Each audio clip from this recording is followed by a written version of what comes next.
Order. There will now be a moment of silent prayer and meditation.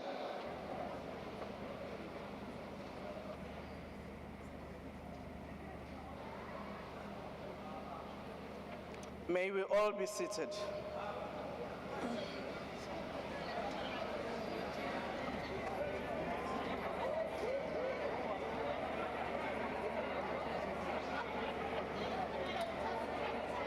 Order, honorable members, can you please take your seats?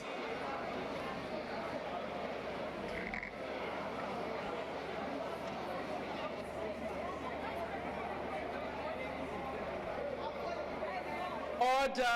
Order, please. The Secretary will read the first order of the day. Consideration of the 2025 fiscal framework and revenue proposals, and of the report of the Standing Committee on Finance. Thank you very much, Dr. Order. There is a hand raised by the DA Chief Whip, as well as the EFF, and is it ATM? And MK. Can we start with the DA? Let me hear your point of order.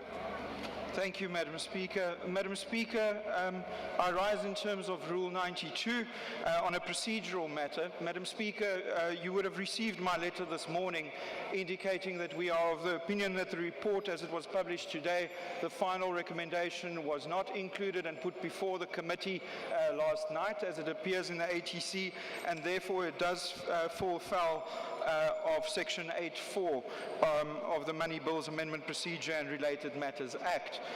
I did receive your response. However, I wish to put on record that it is our opinion that this procedural matter is, that the matter is in procedural default.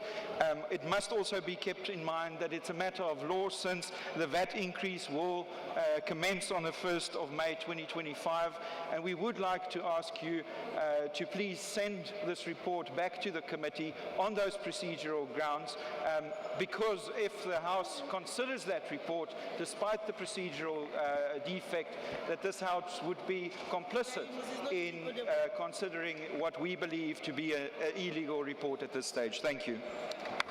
Noted. Can I hear, I think it's Bossa.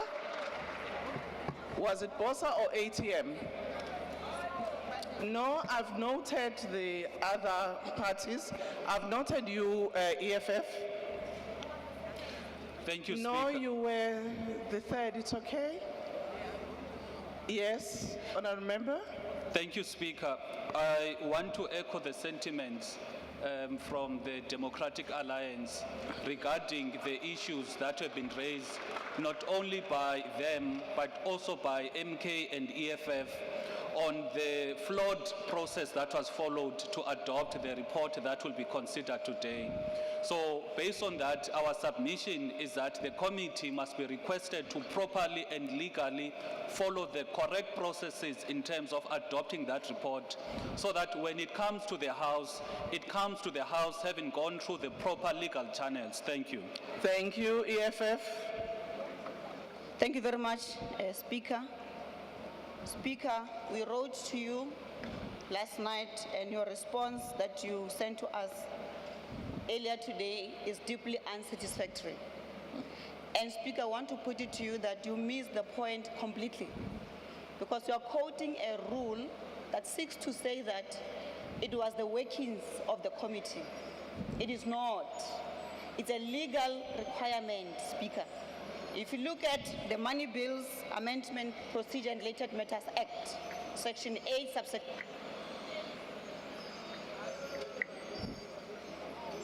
Speaker, my mic is going off. So Section 8, subsection 4 clearly says that there must be a clear statement of whether we accept or we amend the fiscal framework and revenue proposals. We are putting it to you that you were misled to believe that that happened in the committee, because it did not. In your response, you are saying that you got advice that that happened. I sit in that committee. were there from morning until evening. That did not happen. And we are saying to you, it's a question of a legal requirement, not a procedure of a committee. And therefore, we appeal to you to suspend today's proceedings, send back the SCOF to go and do the right thing and comply with the law of this country in terms of that act. Otherwise, if you continue as Speaker, it will be procedurally unfair and unlawful. Therefore, we're asking you, please suspend today's proceedings. Let the Standing Committee on Finance go and agree, firstly, with a clear statement, as is stipulated in the Act, that it must be clear that it's either amending or accepting. The issue of the recommendations and the report, that's a separate issue altogether. Here we are dealing with an objection because of the illegality of the process that happened yesterday. I thank you, Speaker. Thank you. Noted. The MK. Thank you, Speaker. Speaker, we rise on the same issues that members are raising with a different angle. And the angle we are rising on for us on a procedural matter in terms of the monies bill is that in the monies bill that we're dealing with here today, the Money Bills Amendment Procedure and Related Matters Act, that act does not make provision for conditional acceptance. What we saw happening in the committee is a situation where one of the parties made a condition that they support the bill on condition that in 30 days this and that must happen. So we're saying, Speaker, that's procedurally flawed. There is nothing in that law that allows for conditional acceptance. So to bring a report here with a conditional acceptance is to bring a legally flawed report. Secondly, Speaker, in terms of the law, there is no latitude to reject the report. But if you go to the report, Chair, you go to the last line of the report, it has listed companies there that have rejected the report. That should have been the easiest of things to illustrate the illegality of this. It cannot be that you have a report that lists, on the last line, Speaker, have a look at that report. Even if you have to take a 10-minute adjournment, look at that report. You will find an unlawful line there that says this party, that party, that party rejected. The law does not allow you to reject. So to have a report that talks about the rejection, we have a report that is unlawful.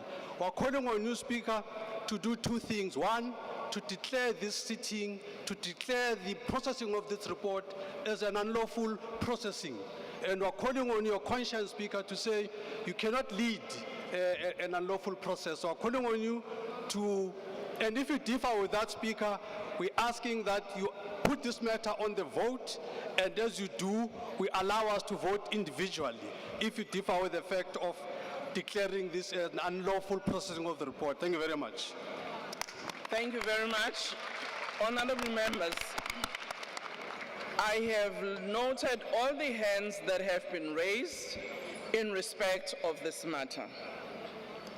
Honorable members, as we know, the passage of the fiscal framework and the budget are determined by the Money Bills and Related Matters Act of 2009.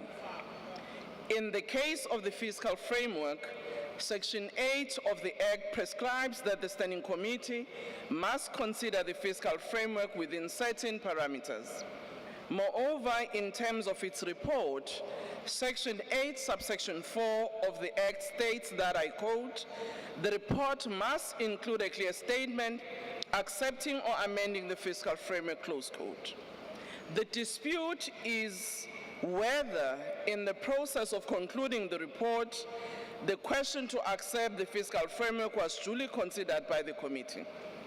Honorable members, the Act does not determine the specific details of the decision-making process within the committee.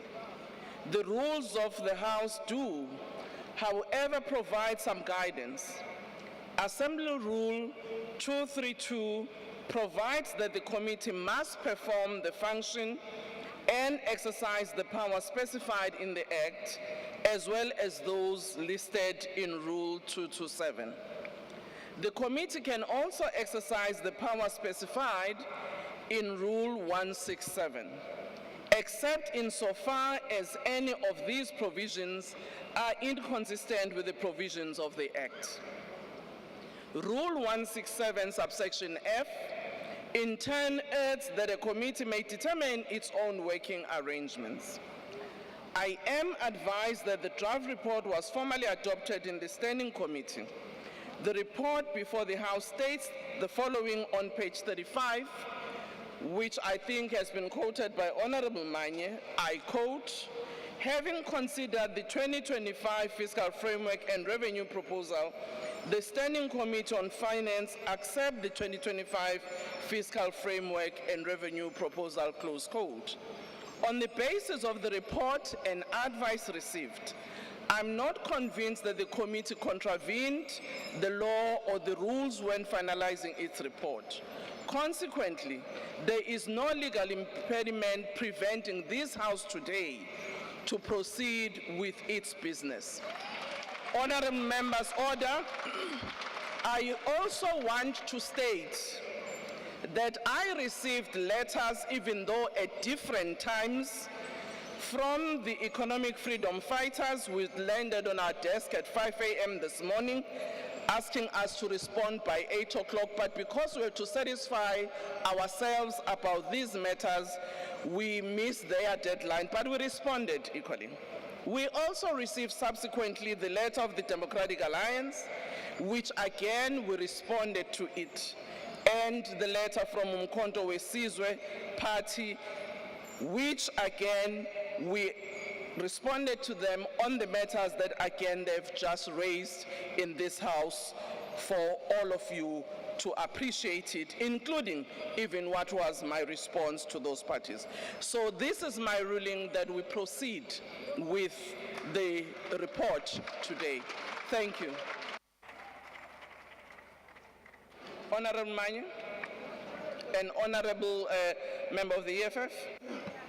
Chairperson, I know how the rules work in terms of if one is not happy with the ruling.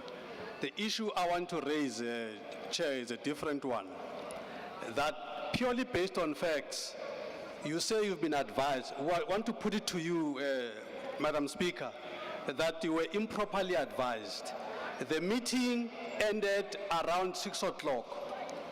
We can show evidence that the report was distributed at 7:30 at night. So it cannot be, the two can't work together. You can't have a meeting finishing at 6 and have a report circulated at 7:30. Clearly the report was done after the meeting, and therefore the procedures were not followed. So to be advised that everything was done, you were misled, Speaker. You've taken a decision based on the wrong information. We ask you to adjourn the House for 10 minutes and get the facts right. Honorable Manye, thank you very much. I've noted your concern, but you must also appreciate that when committees sit, you do have the staff of Parliament, all of whom were consulted in responding to your letters. Honorable member of the EFF. Thank you, Speaker. Speaker, it's very painful that we have to repeat again and again the things we said in the committee. And even in the committee, we repeated many times, and the chairperson refused to follow what the law says. Now we come here, I'm going to read the act, what it says, Madam Speaker, because what you are quoting for is the procedure of the committee. But here is the act that guides what needs to happen once we've got the fiscal framework. Speaker, let me refer you to Section 8. Honorable members, let's allow the member the privilege to quote the act which all of you have. You can Please. Quote the section you want to quote. Yes, Section 8, adopting the fiscal framework and revenue proposals. And it reads as follows. The National Assembly and the National Council of Provinces must refer the fiscal framework and revenue proposals to their respective committee on finance. The committees must conduct joint public hearings on the fiscal framework and revenue proposals. The committees must, within 16 days of the tabling of the national budget, submit a report to the National Assembly and the National Council of Provinces as the case requires on the fiscal framework and revenue proposals. The report must include a clear statement accepting or amending the fiscal framework and revenue proposals.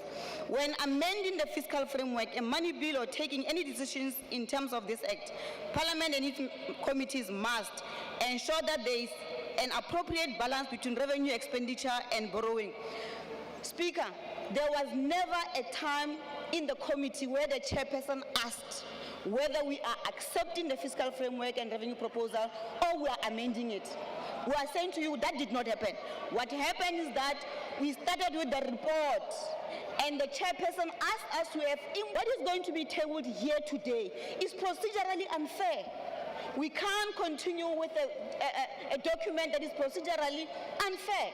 It did not follow the process as stipulated by the Money Bills Act. We're asking you, Speaker, once again, please suspend the proceedings of today. Let's follow the law. We obviously have South Africans who are waiting for these monies, but we will not vote on a report that is illegal, Madam Speaker. Please, thank you. Thank you. Can I ask Honorable Michalakis, followed by Honorable Zagude? Thank you very much for the response, Madam Speaker. Madam Speaker, Rule 167 still requires the committee to fulfill its functions within the ambit of the law and the determinations of the law. The fact of the matter is that the members of the committee yesterday frequently asked for updated versions of the report as they were going through it. And the fact is that the final version of the report as it appears in the ATC was never presented and voted on by those members as a final step. That is a procedural irregularity. I respect your right to make the determination and the ruling, but I do have to stress, Madam Speaker, that there is a serious procedural defect in this, and we do stand a risk as a House to be part of that procedural irregularity if this vote does not get postponed today. So I would like to ask you to please take Rule 167 into consideration, as well as the facts that we've put before you this afternoon, that the procedure was followed according to the law. Thank you. Thank you, Honorable Zagude. Thank you very much, Honorable Speaker. Honorable Speaker, I want to inform this House on a point of procedure that the Standing Committee on Finance followed all the processes according to the money bills. I didn't howl at you when you speak. Chair. Point of order, Chair. Order, honorable members. Can we allow Point of order, Chair. Honorables Tambo? Can we order? Honorable member, I will take your point of order, but I've given a member an opportunity. This is a mistruth. She can't make a reflection of a committee she doesn't sit on. What is she reflecting on? Honorable She's member. reflecting on an ATC that is irregular, unlawful, adopted unprocedurally. Honorable. And she's telling a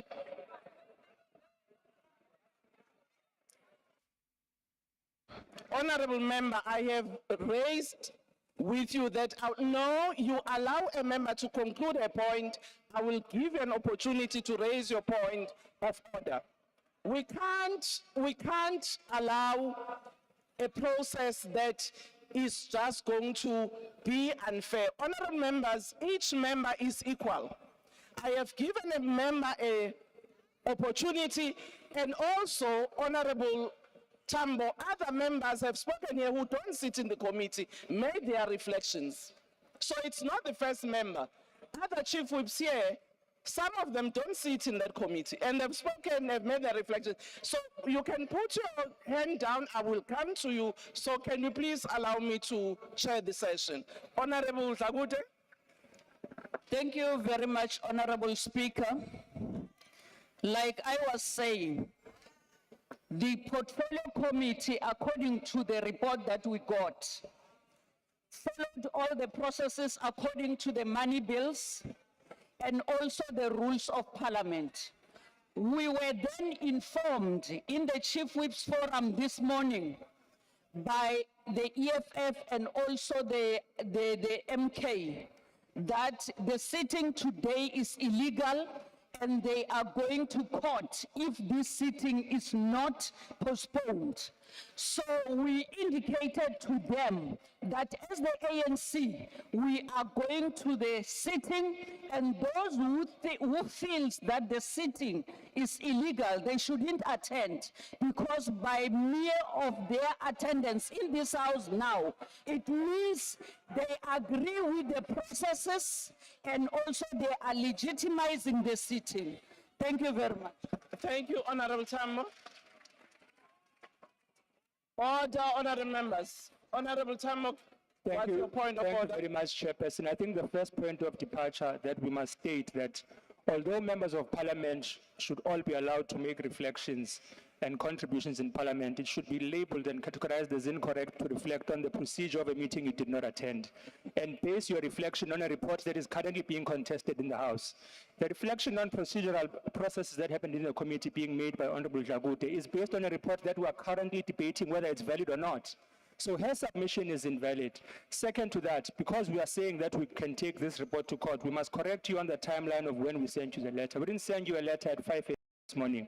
It was sent to your office last night after we received this irregular report that did not contain the amendments we as members of parliament put into the report while we were in the committee. So the letter we sent to you was based on the fact that we received a final report that did not reflect recommendations and amendments that we stated in the committee, that had, in hindsight and in retrospect, a clause that accepts the fiscal framework of 2025 and revenue proposals, whereas we never deliberated on that in the committee. So please, let's refrain from reflecting on procedural occurrences in the committee when we were not there, and let us allow members of the committee who were there, who witnessed procedural errors. 3 political parties have raised that here today. Let's allow them to be the ones who guide those reflections and advise you. You were advised by people who manipulated a report. It's unlawful, it's illegal, and we must allow this House to conclude now. Thank you. Well, thank you, honorable members. I do think I must reflect, as I've said earlier. Each letter I receive from a party, from a member of this House, I do read and consider it. I do get advice in terms of the rules, in terms of the procedure, before I satisfy myself and respond, which I did. And I've given a ruling on the basis of what I received from you and the advice I received. I do not see any reason why this House must not sit. And I do want to say, honorable members, anyway, all committee reports come to the House. It is the floor that will decide whether it accepts or rejects a report. And all of you, as you will be participating in the debate, you can decide that you reject this report, you do not accept it. And therefore, I will now proceed with the discussions. Honorable member, I am not suspending the House, nor am I giving a 10 minutes for consultation. Thank you very much. Honorable member of the EFF. Speaker, thank you. I just need to correct this and put it on record that you did not receive the letter at 5 a.m. this morning. The letter was sent to your office at 11:46 last night. So your office is very much incompetent, and you can't say it was received. I've got proof here. So South Africans must know that the EFF wrote a letter to the Speaker at 11:46. You're wasting time. Madam Speaker, and you only responded to us now at 12. Thank you, honorable member. The second point, Speaker, let me just finish. It's incorrect for you to Order, honorable members. It's incorrect, Madam Speaker, for you to say all committee reports comes here and gets voted for. We are dealing with the fiscal framework and revenue proposal, which is guided by the Money Bills Act. And the Money Bills Act is very clear and explicit to say in the committee, there must be an indication of whether you accept. Honorable member, you have repeatedly raised that point. Order, honorable member, can you allow us? Even after numerous. Can you allow us to point other members? You have made your point. You have raised the same. points and I've listened and I've responded. I agree, Speaker, but you Exactly, keep on but- saying the wrong things and but- we must correct you. Honorable member, We must correct you. Honorable member, you know the rules of this house. When a speaker or a presiding officer has ruled, you have got other channels to raise your point. And I don't think we need to belabor that. Honorable member of the PA? Speaker, you have given us ample time to debate here. Let's proceed, Speaker. Let's proceed. Let's proceed. Remember, We've made a order. Please allow a member to say their point. Speaker, you've given us a chance to debate. We've heard our views. You have ruled. Now I've been asked of things of midnight. You had the security guard that was looking at your computer the whole night. Let us vote for the budget. The people are waiting. Let us vote. Order, honorable members, I've closed this debate. I'm now allowing the chairperson of the committee to actually come and table the report. On a point of order, House Chair. On a point of order, House Chair. Speaker, on a different point. Speaker, on a point of order. Point of order, House Chair. Honorable members, I have closed the debate on the point of order, whether the issue must be debated or not.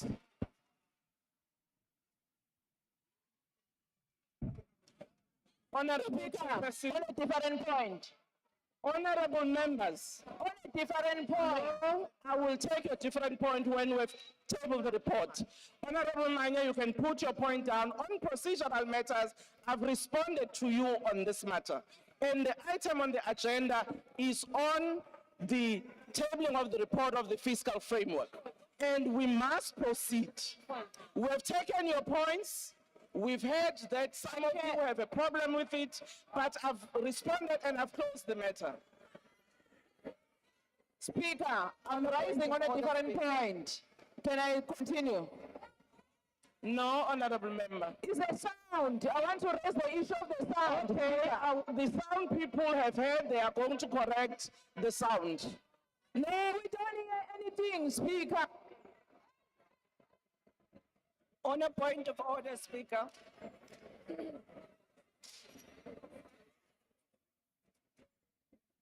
Honorable member, People's sound will raise the issue of the sound. And then honorable member, the sound has been attended to. honorable member, Now, with the problem of the sound, Speaker. honorable Mkalipi, you have said you wanted to raise a point on the sound. The sound people must deal with the sound, but we must continue. No, we can't hear. What are you responding cannot to? hear. You are responding to what? The members that are dealing with the sound are going to address it. Honorable We can't hear, Speaker. Honorable Manye, if it's the point about the report, I've ruled on that. So I don't think we're going to take another new point on that matter.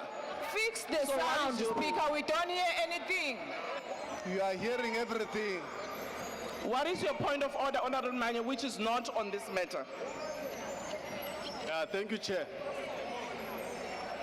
Thank you, Madam Speaker. The only point I'm rising on is not to deal with anything that you've dealt with. It's just to correct for the record of this House that as the MK party, we only got acknowledgement of the letter, but we didn't get the response. I've seen other responses to other parties, but the response to MK has not arrived as we speak. There is no response on the issue that we've raised. Well, Just you- want to put that on the record. Honorable Member, you can also check on your report or on your emails. The response was given to the MK party. What I did not do is to respond to you on WhatsApp because you also sent your letter on the WhatsApp. I sent it on the official email. And to come back to the issue at hand, let's have the honorable member, the chairperson of the committee, to table the report. On a point of order, House Speaker. On a point of order, Speaker. What is the point of order, honorable member? Speaker, the sound, we cannot hear a thing. Yes. We cannot hear anything. We can't hear. I'm not sure if you address the issue of sound. Honorable Reddy, the issue of We are the proceeding sound, with a meeting the where issue, we cannot hear anybody. you know, honorable And members, then your members across are It's- making the biggest noise here. it's very interesting because I can hear you, but you can't hear me. Very interesting. We cannot hear you. It's a very Why are you interesting responding take if you can't hear? because I'm responding to you and you are responding to me. So, Honorable Hlangwini, what's your point of order? Thank you very much, House Chair. You know what, House Chair, what is quite embarrassing and what is quite sad, it's your desperation this afternoon. You can clearly hear that there are issues with the sound and your reluctance to just give us a 10-minute break to sort out the sound issues. Because it's not only about me and you seated in this tent, it's about the millions of South Africans that are waiting on this house to make a decision. We can and hear to you only very make well. it about you, it's wrong. And to only make it about the ANC, yet again, We can hear you it's very wrong. well. Stop wanting to be a voting kettle. Stop addressing the issue of the sound. Let's take a 10-minute break. The Sound sound is and perfect, the echo, it's bad. And We that can is a hear you very reflection well. on the videos that we are putting out there to our constituency. We are saying this is a people's parliament, so let us act as that and stop this rubber Sound stamping is that we are perfect, we planning to can do hear this you. afternoon. Our people can hear you, Speaker. Continue. Order, member, the member of the PA.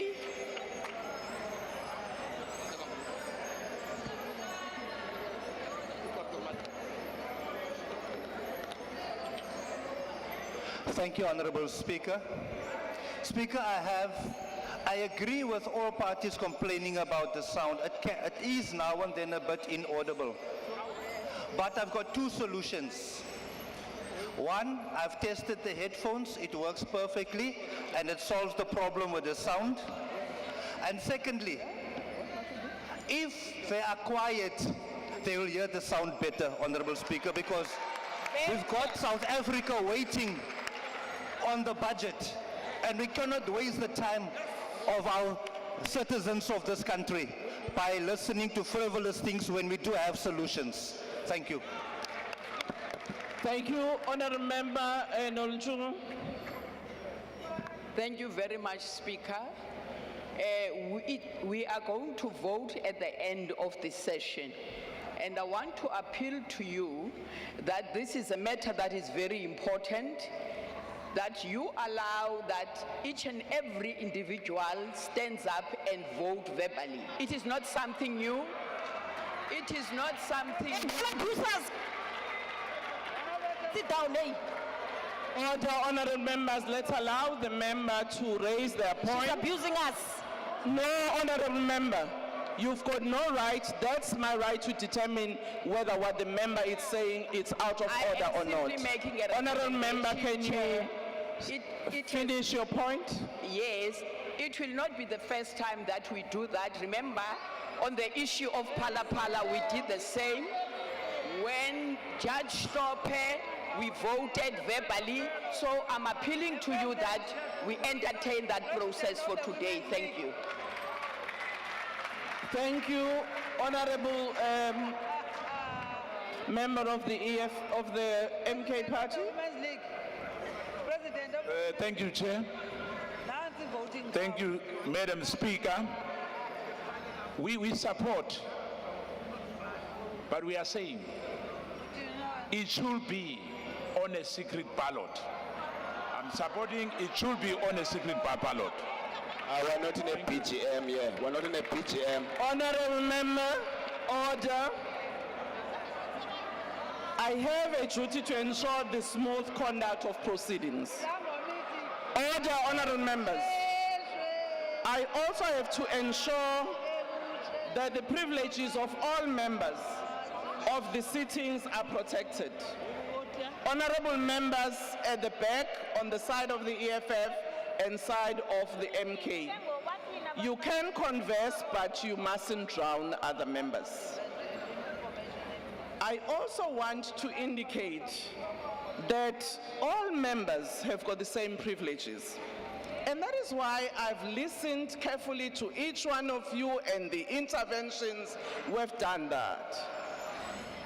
And therefore, honorable members, we must now proceed. I've heard the request by the EFF Chief Whip, and I just want to inform her that earlier on we had received a request from the Democratic Alliance requesting that there must be a voice recording of the vote when we come to voting. We've also received a request from the MK Party. Now, I am not sure whether you did consult together, because the first request we received from the MK Party was that it must be a show of hands. So we will formally inform you when that time comes what process are we going to follow. But I just want to alert all parties that the three parties did make a request on the mode of voting that must be followed. Thank you very much. I'll now ask the chair to table the report.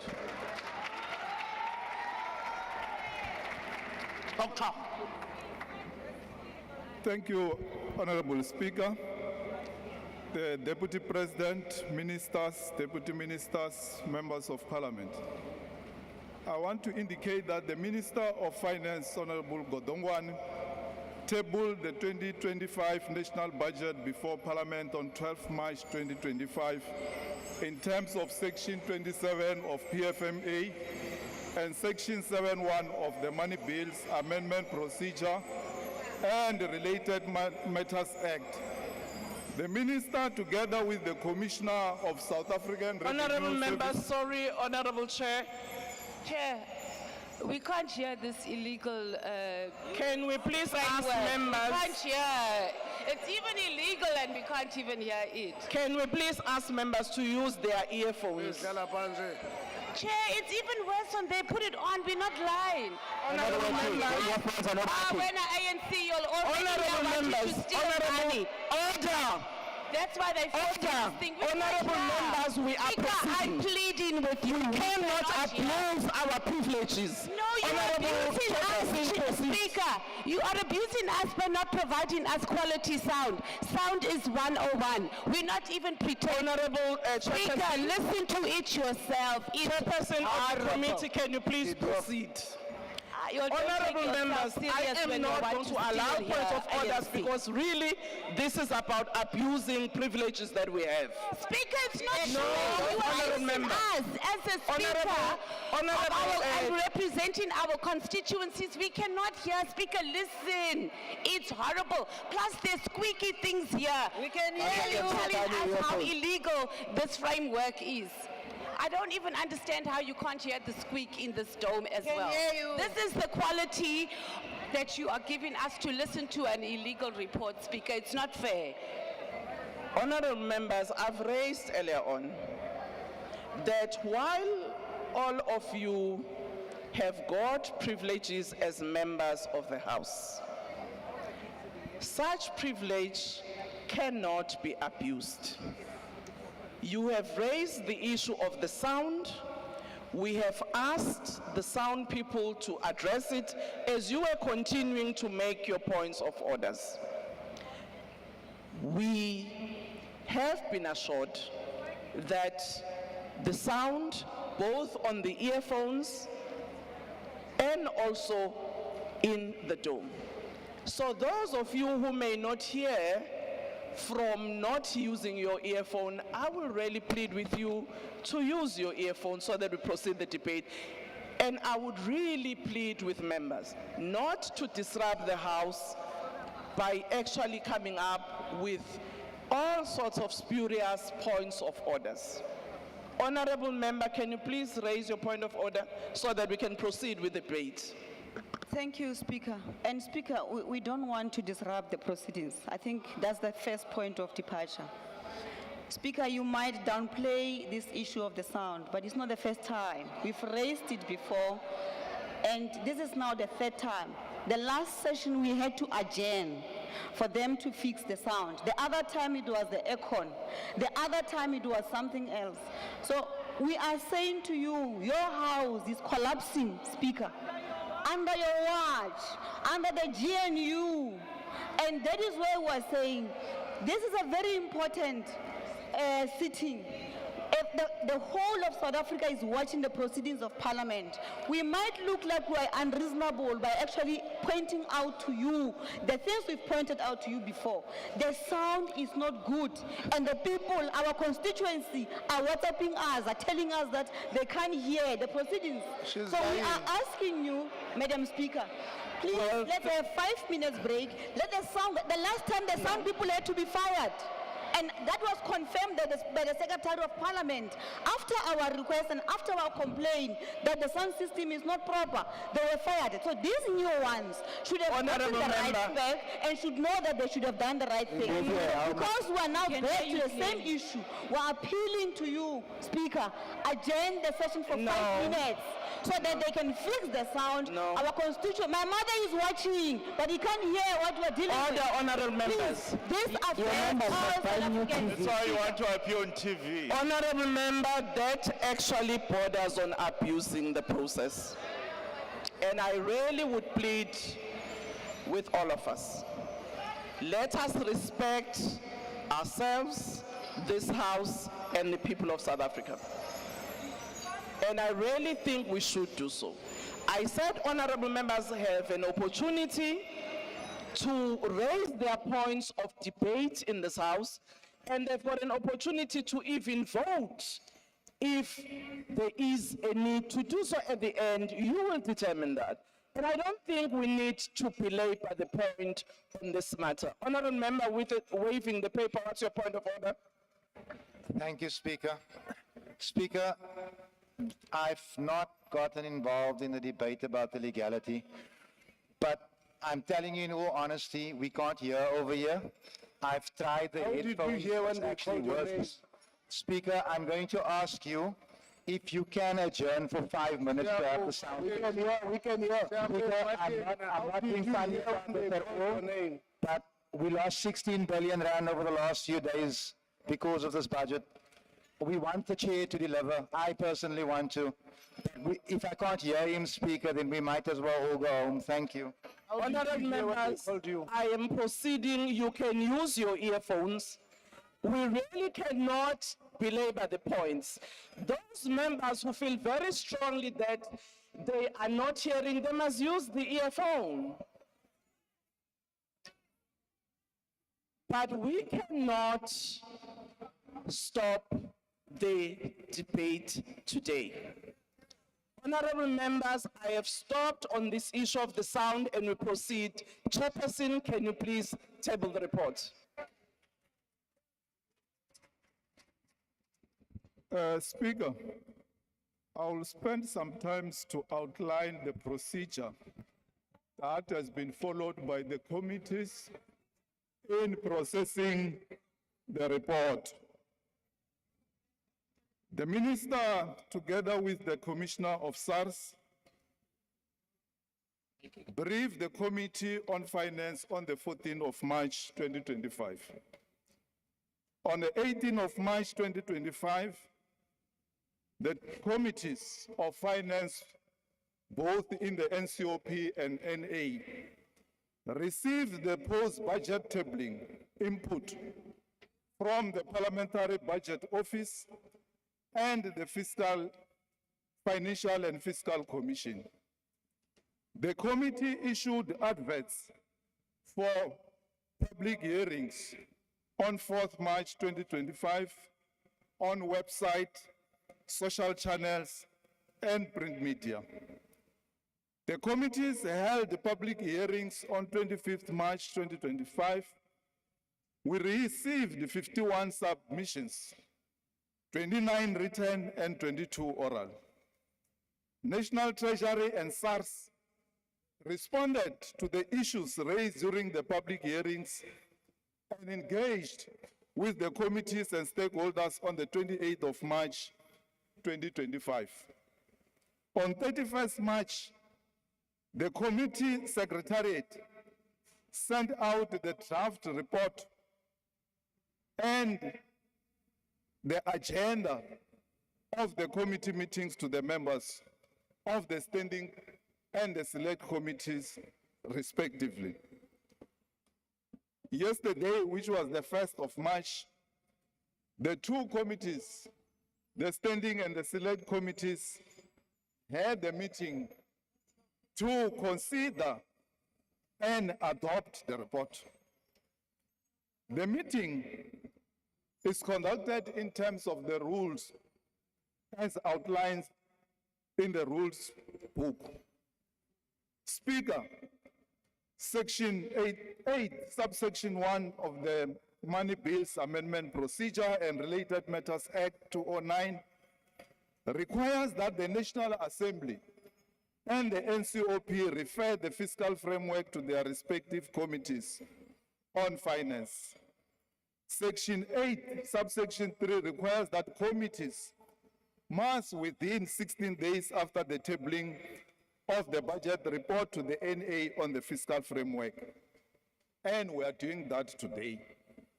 The report that the House is considering today is a result of an extensive process. We welcome the budget as tabled by the Minister of Finance, as it will invest in strategic infrastructure. Over the next 3 years, 1 trillion will be allocated to public infrastructure, with major allocations to roads, which will be 402 billion, energy 219 billion, water and sanitation 156 billion. This budget will support job creation and maintain a growth-friendly fiscal policy that will underpin government policy over the medium term. It will stabilize the debt service costs, which consume 22% of every rand of revenue. Spending is highly redistributive, with the social wage making up 61% of total consolidated non-interest spending over 3 years. Having considered the 2025 fiscal framework and revenue proposals, the Standing Committee on Finance adopted the 2025 fiscal framework and revenue proposals, and this report was adopted with recommendations. Amongst the recommendations that the committee processed was the issue of VAT. And in this regard, I want to commend the Action SA for crafting the recommendation. The Minister of Finance should give the rationale as to why an increase in the VAT rate, and what will the government do to mitigate the impact of the increase in the VAT rate. The minister is given a reasonable time to assess the budget and see if he cannot find items which the government can cut to make up for the VAT. Speaker, today we are processing the budget of the country, which is an issue of national interest. Decisions made in the national budget influence the standard of living, the distribution of wealth, and the overall economic health of the country. Thus, citizens, policymakers, members of parliament, and international actors closely scrutinize the national budget as it determines how a country handles its financial resources and addresses pressing national needs. Speaker, I want to indicate that in the meeting of yesterday, all parties who participate in that committee had an opportunity either to object or to agree with the report. Those parties that objected, their comments are contained in the report. And the meeting was conducted, as I've said before, in terms of the rules of Parliament. There was no member who was intimidated in conducting that meeting. All members participated freely. At the end, the report of the committee was adopted. I want to indicate, Speaker, that I want to move that the report of the Standing Committee be adopted today. And as patriots, let's make sure that we vote for this report, not for party politics, but for the interest of the people of South Africa. Let's rise above party politics and care about the needs and the interests of the people of South Africa. I so move, Speaker. Thank you, Honorable Member. Honorable Van Rooyen.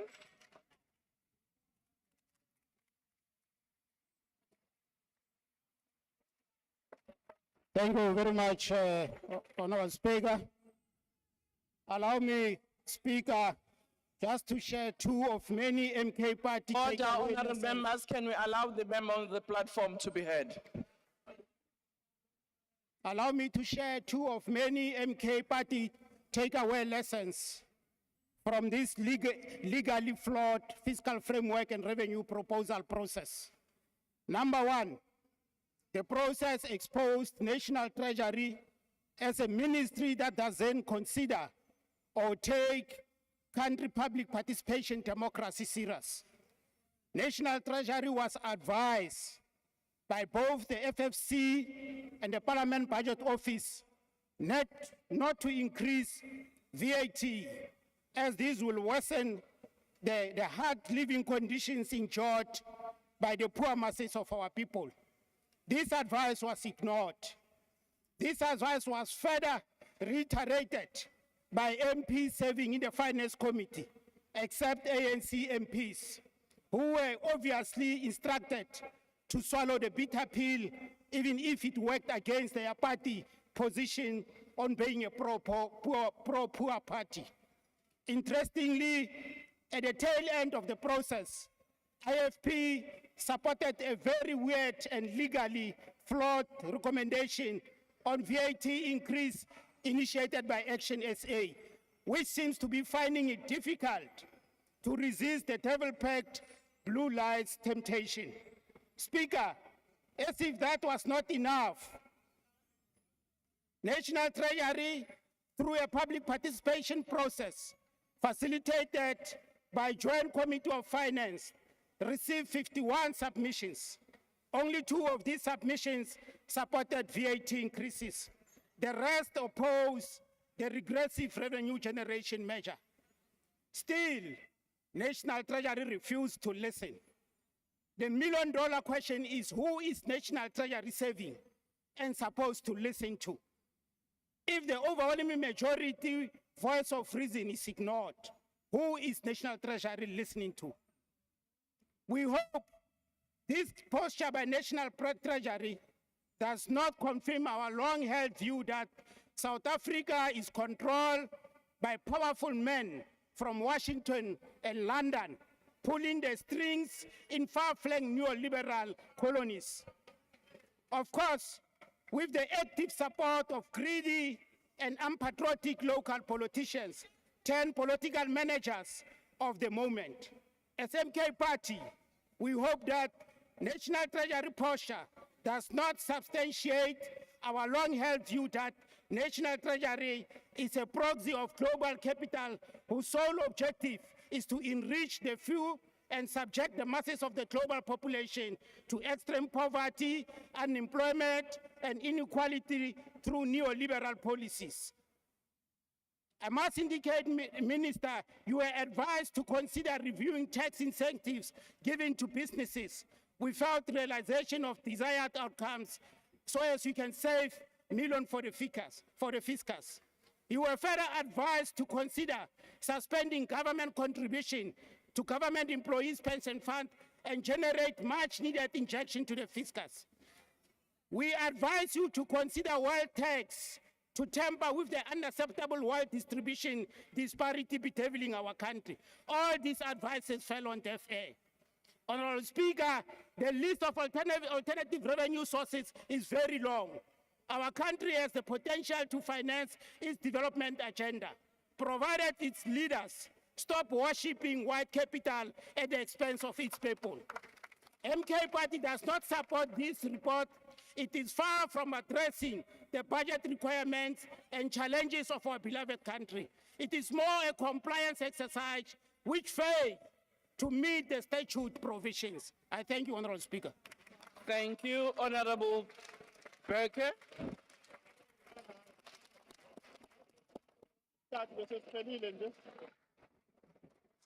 Mrs. Pelly.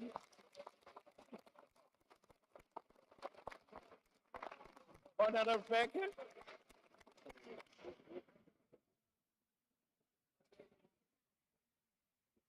Madam Speaker, it's significant that this report was considered in yesterday's committee on the first day of April. A farcical day for a farcical process leading to a farcical report. Yet, it's a report that sadly is not an April Fool's joke.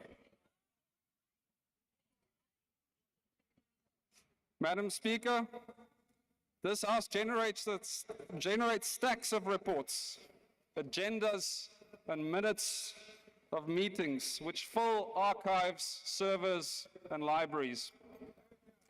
Much of it meaningless, expensive, full of nothing documents that change very little for our people, a waste. But every now and then, Parliament has the ability to take regular A4 paper and give it remarkable power, to change lives with laws, to table budgets, and because of the power in the Constitution and the Money Bills Act, gives Parliament the power to amend bad budgets. And yesterday we had the chance and almost the numbers to amend a bad budget. We could have fulfilled our constitutional duty to do so, to protect South Africans, to protect them from a budget that includes VAT increases, that doesn't move the needle enough for an efficient government that creates jobs and grows the economy.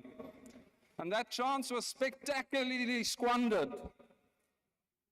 It was squandered by Action SA, the IFP, and the ANC, who voted on a version of a report which only came into existence hours after the meeting and the voting had concluded.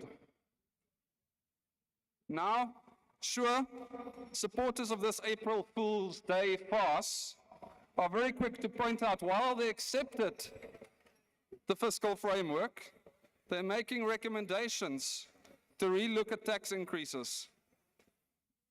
Madam Speaker, the archives are full of reports with ignored recommendations.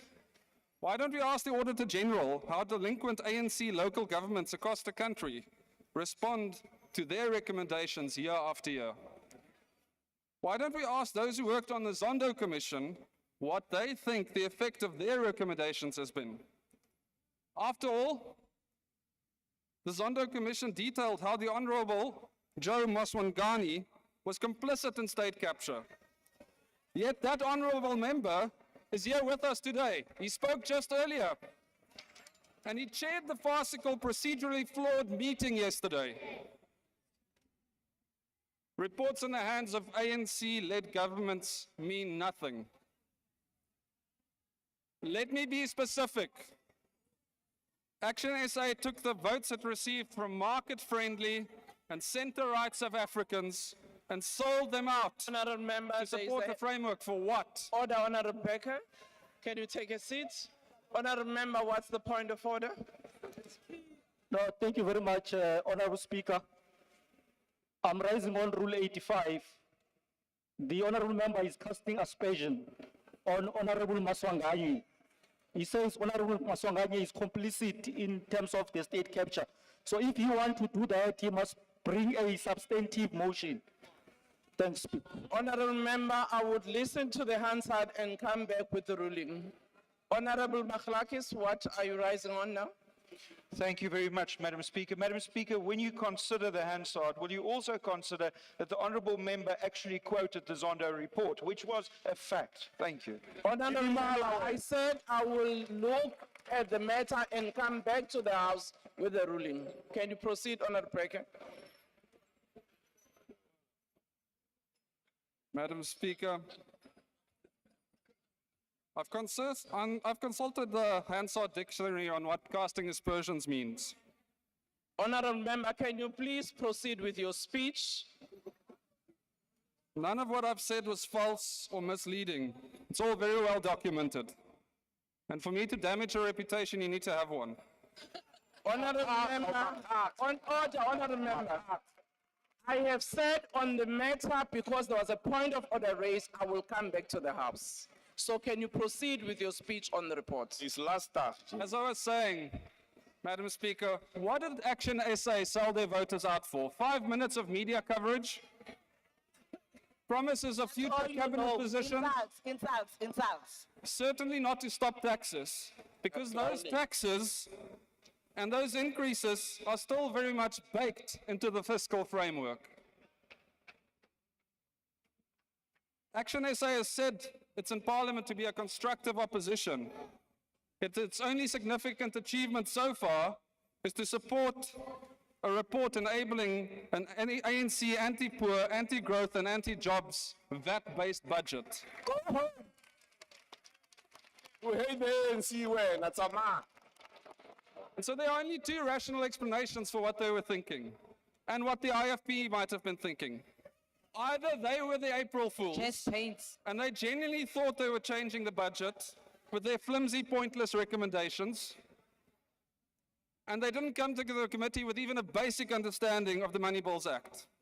Or, alternatively, these parties knew exactly what they were doing and were trying to make South Africans the victims, selling us down the river for an ANC VAT-based budget. And either way, what the IFP and ASA did was treachery.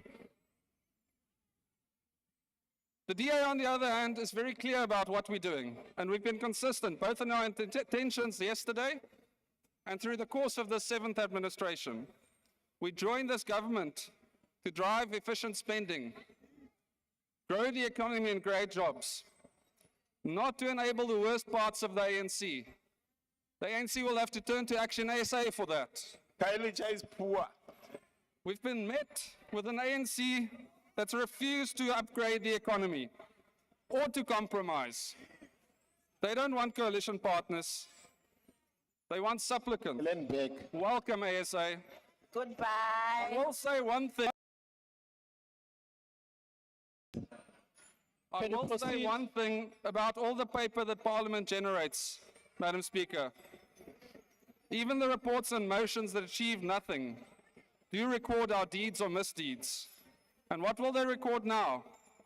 Today, you, honourable members, have the same opportunity Action SA and the AFP had yesterday, and squandered either for cheap political points or as victims of the saddest April Fool's joke in parliamentary history. So your choice is as follows. 1, you can choose to vote for a report that keeps the fiscal framework as it is, that enshrines tax increases, enshrines bad economic policy, and supports the anti-poor, anti-growth, and anti-jobs ANC budget. Or 2, you can support us in opposing this increase. Support you. As the DA, we will remain on course. We'll pursue an efficient government, growth and jobs, and vote firmly against this farce of a report. We reject it with the content it deserves. We reject you. It's not worth the paper it was printed on.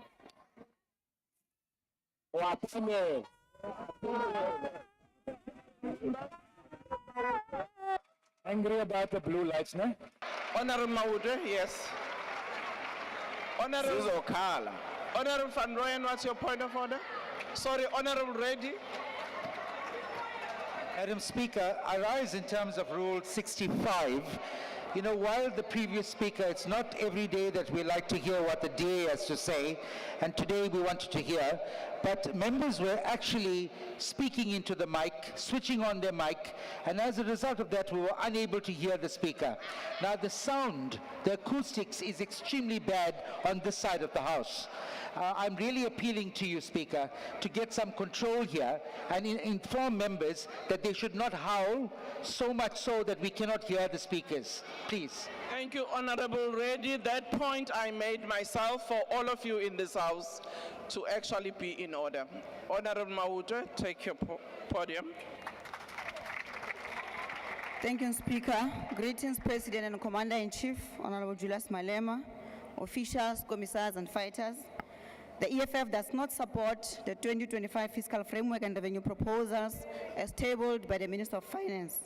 Speaker, we wrote to you last night an urgent letter requesting the withdrawal of the report on the 2025 fiscal framework and revenue proposals adopted by the Standing Committee on Finance yesterday, adopted during a very chaotic meeting and in a procedurally illegal manner. In our letter, we demonstrated that the committee failed to follow a very basic but essential legal requirement in terms of the Money Bills Amendment Procedure and Related Matters Act of 2009, and requested that you withdraw this item from the order paper, but you chose not to do so.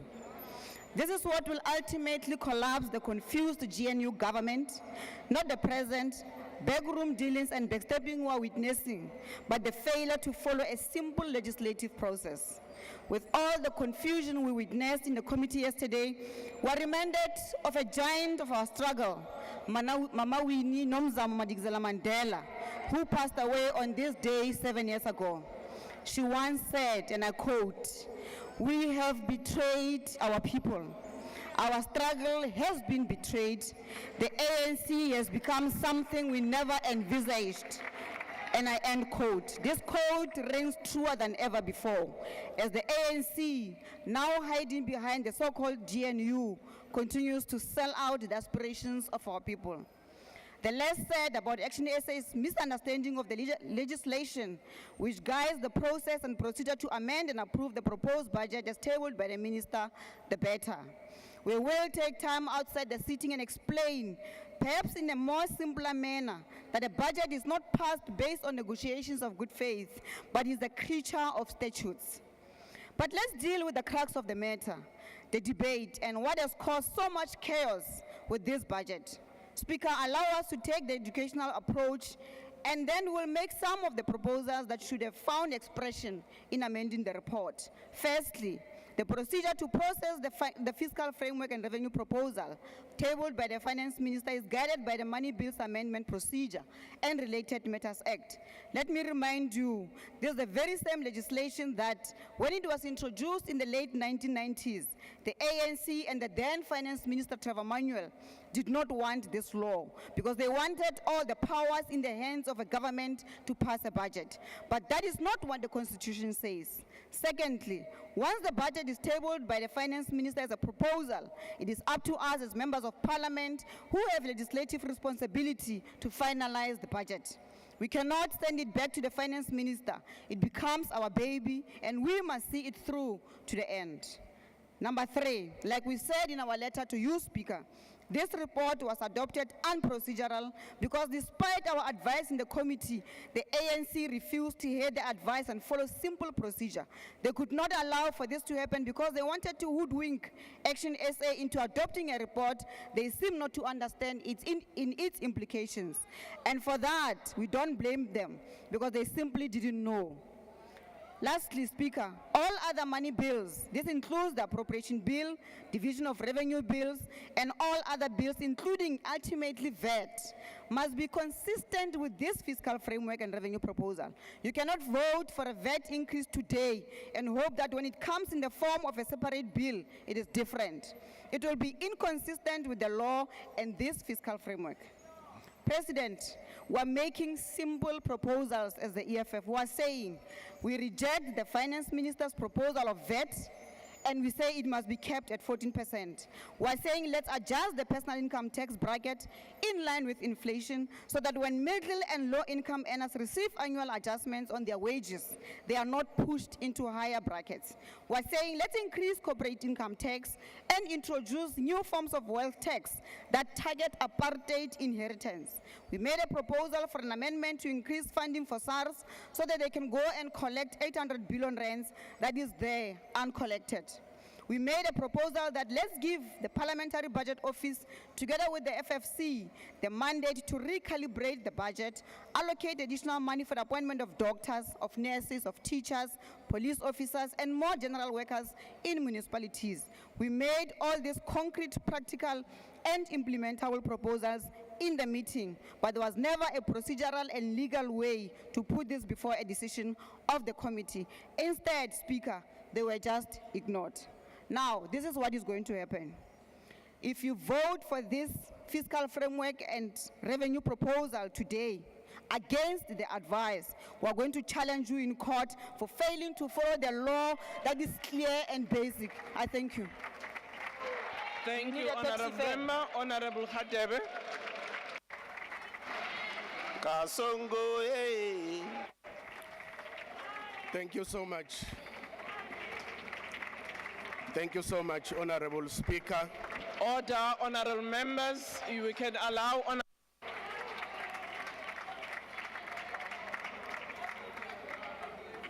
Thank you so much, Honorable Speaker.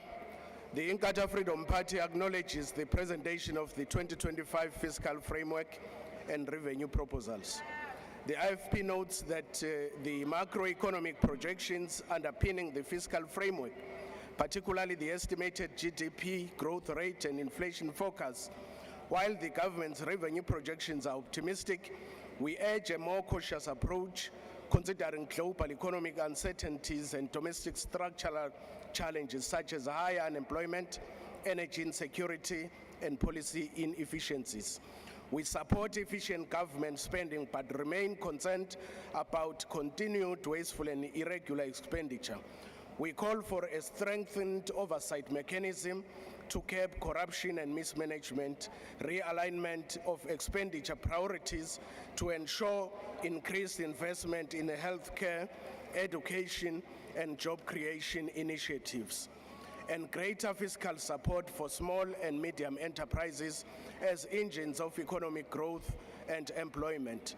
The revenue proposals include adjustments in taxation and the introduction of new levies. We raise the following concerns: that any increase in taxation should be carefully assessed to avoid discouraging investment and burdening households. We welcome the government's expansion of the zero-rated goods list to protect vulnerable communities, while we support measures to curb harmful consumption, tobacco and alcohol excise duties. We caution against excessive increase that may fuel illicit trade and job losses in affected industries. We acknowledge the importance of debt sustainability and therefore call for a pragmatic approach to deficit reduction. Instead of austerity measures that disproportionately impact service delivery, we advocate for targeted expenditure cuts in non-essential government spending, enhanced revenue collection through improved tax compliance and efficiency in tax administration, and encouraging private sector partnerships to lighten fiscal pressures while stimulating investment. Fiscal policies must be assessed in terms of their impact on poverty reduction, employment, and economic growth. We emphasize the need for increased public investment in infrastructure to create jobs and improve service delivery, expanded support for agricultural development to enhance food security and rural economies, and greater allocation towards youth employment programs and skills development to equip South Africans for future industries. Furthermore, we stress the importance of a transparent and accountable fiscal process to ensure that the fiscal framework achieves intended outcomes. Honorable Speaker, in consideration of the issues we have raised as the IFP, we support the 2025 fiscal framework and revenue proposals as well as the committee report. And in conclusion, Honorable Speaker, I wish to caution the DA that if the DA think that their views are a master plan for all of us, they must wake up and think again. We are here to represent our constituency. We are here to represent the people of South Africa. We are not here to take mandate from the Democratic Alliance. Order, Honorable Speaker, lastly, if the MK party if the MK party is really true and honest in that they are representing the people of South Africa, they must ask their leader why he loaned 2.4 billion to Swaziland when he was president of South Africa, instead of taking that money and give it to the people of South Africa. I thank you.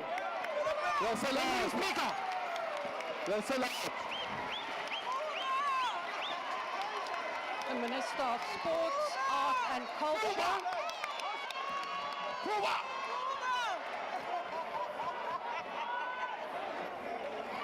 Deputy Speaker. Deputy Speaker.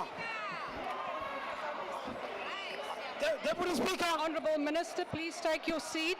Honourable Minister, please take your seat. There is a point of order. Could I just get an indication of where the point of order is? Honourable Dartmoor. Thank you, Deputy Speaker. My point of order relates to the fact that when the honourable member from the IFP started speaking and addressing some comments about the MKP, that we could not hear, and we request that he be given an opportunity to repeat what he said about the MKP. No, we agree. Honourable Member, your point of order is not sustained. We will proceed. Honourable Minister, Honourable Member, yes, please, your point of order. Chair, Deputy Speaker, can you ask the member who just spoke now, under which rule is he talking about here? Honourable Member, I did not sustain the point, so we proceed. Honourable Minister, please proceed. Honourable Minister.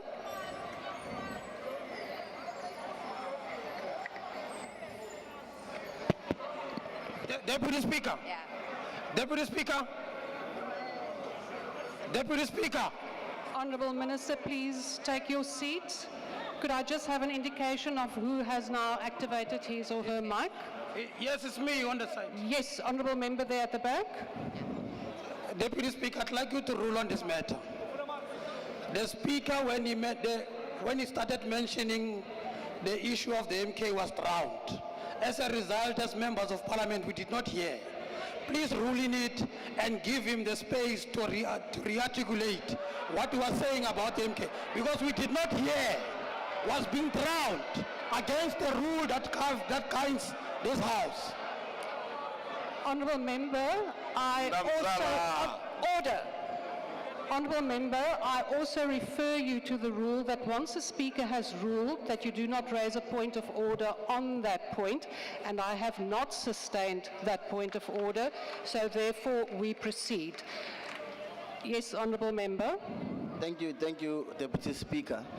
We cannot be judged for sound issues that we've been raising for quite a number of times. And the member must understand that MKP are not sound engineers. While MPs hoping that Parliament will... They are not engineers of anything. The environment quite inclusive for us to do our work. Honourable Member, that is not a point of order. Members. We are not sound engineers. They are very far from being engineers anyway. Honourable Members, do not switch on your microphones if you have not been recognised. I see there is a problem there in front, Honourable Member. Very far from that. But please, can we now proceed? I have ruled on the matter. And the Honourable Minister may now proceed.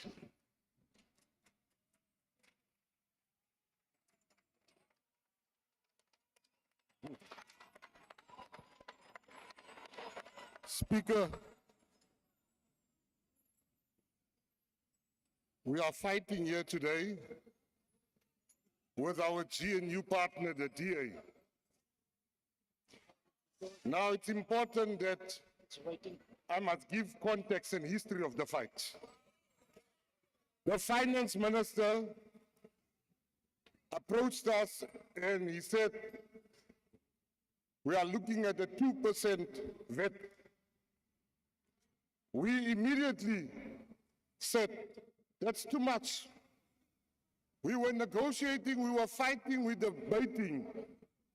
We ended up on 0.5 percentage points. I can't have it my way or the highway.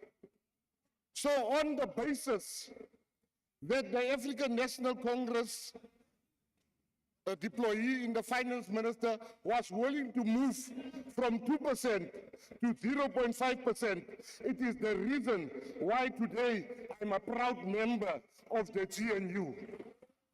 Honourable Minister, please take your seat. So, Honourable Minister, please take your seat. Honourable Manye, on what point do you rise? Thank you, Speaker. The honourable member is misleading the House. There was never a 2%. It's always been a 2 percentage point. It's very clear. The member must mislead the House. Order, honourable members. Honourable members, I am now dealing with Honourable Manye's point. Honourable Minister, I have not yet called you to the podium. Honourable Manye, that is a matter of debate. So the Minister may proceed. I see the Honourable Pambu at the back. Yes, Honourable Pambu.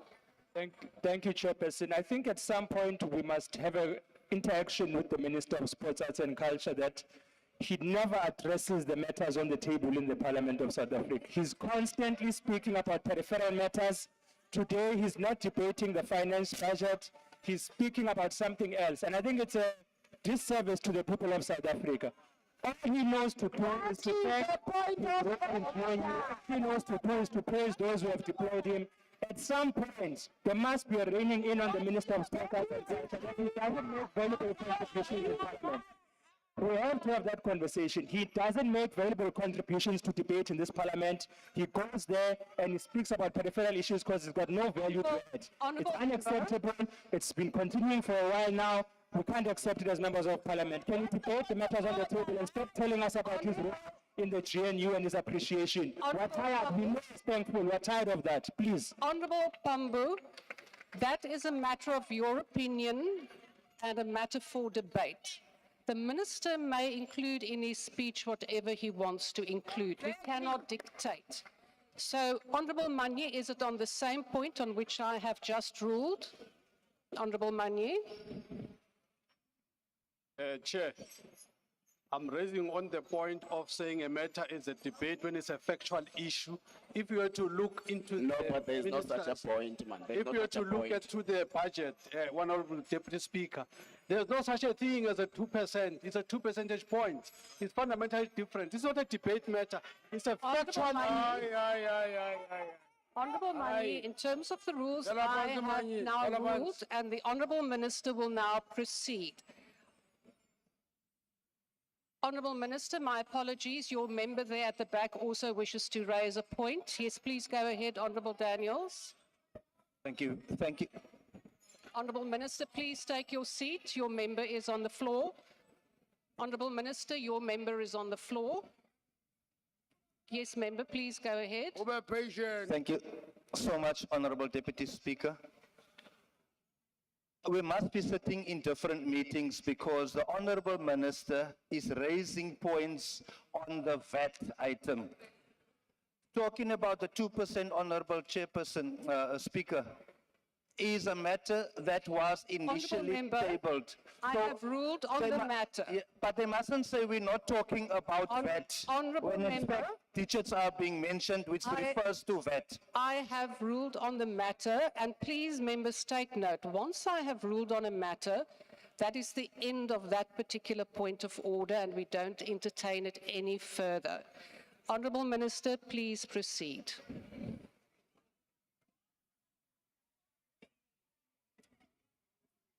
So, Honorable Speaker, it was on that basis that I wanted to explain why is it that I support what we are discussing here today, unashamedly. But you see, this parliament, since I joined this parliament, the name of the poor has been used by every Tom, Dick, and Zabulani. Everyone, the poor, the poor. The DA wanted to treat the VAT issue with Bella. Where was the poor in that transaction? Yesterday, a lady called Bronwyn Williams, her son was shot dead yesterday in Westbury. In Westbury. That lady is sick. After forensics took her son, they said to her, follow us. She said, no, I must go and vote first, because voting is the only way to silence the guns in my area. So if you wonder why Mackenzie is voting here, because this budget contains hope and plans that there will be more policing, there will be more jobs for the people. Lastly, you see, Des van Rooyen, Honorable Des van Rooyen come here, and he says, we love blue lights. When President Zuma appointed him for a weekend, he didn't say no to the blue lights. Honourable Minister, there's a We point. know Honourable it was Minister, for a weekend. Honourable But he was Minister, for an appointment. Honourable Minister, please take your seats. Honourable Skosana, your point of order. Deputy Speaker. Order, members. Please proceed, Honourable Skosana. Deputy Speaker, President Zuma is not in the house here. So it's irrelevant. What he's talking about is irrelevant. Thank you. Honourable Minister, please proceed.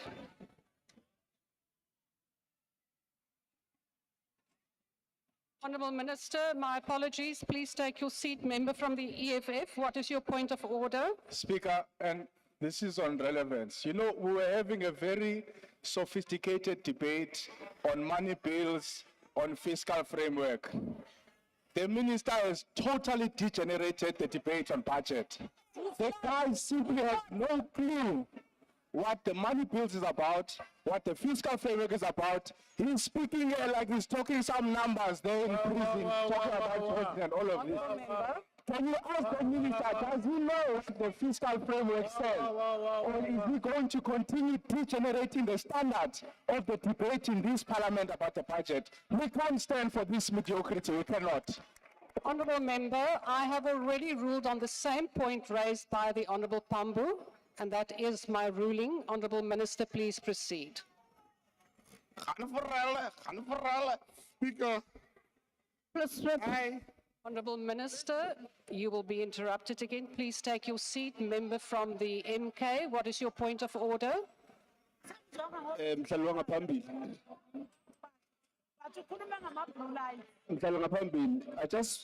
I just wish to check if the 3 minutes is not yet depleted of the minister there.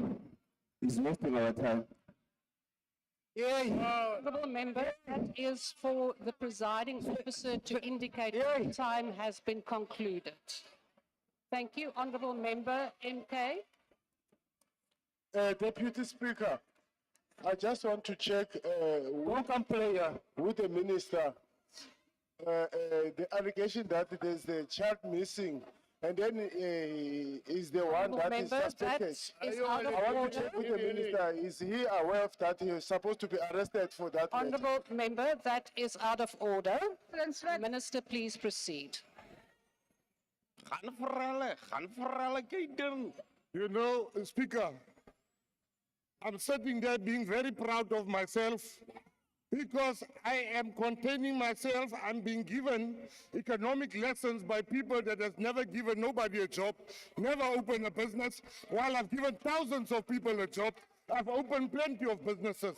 In conclusion, Speaker, I just want to conclude by saying 5 minutes before this hearing, I was the one running around saying to people, we can't lose the DA. We must convince the DA to remain. I'm standing here today to say, Abahambe. Thank you.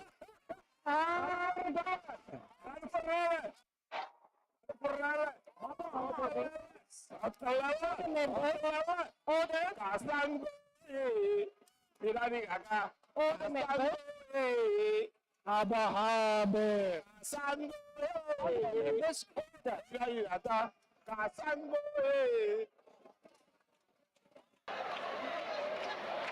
Honourable members, order. Honourable vessels, please proceed. Thank you, Honourable Deputy Speaker. We disagree on a lot of matters in this House, in this Parliament. Honourable members, order. But I do believe that we all agree that South Africa is in financial trouble.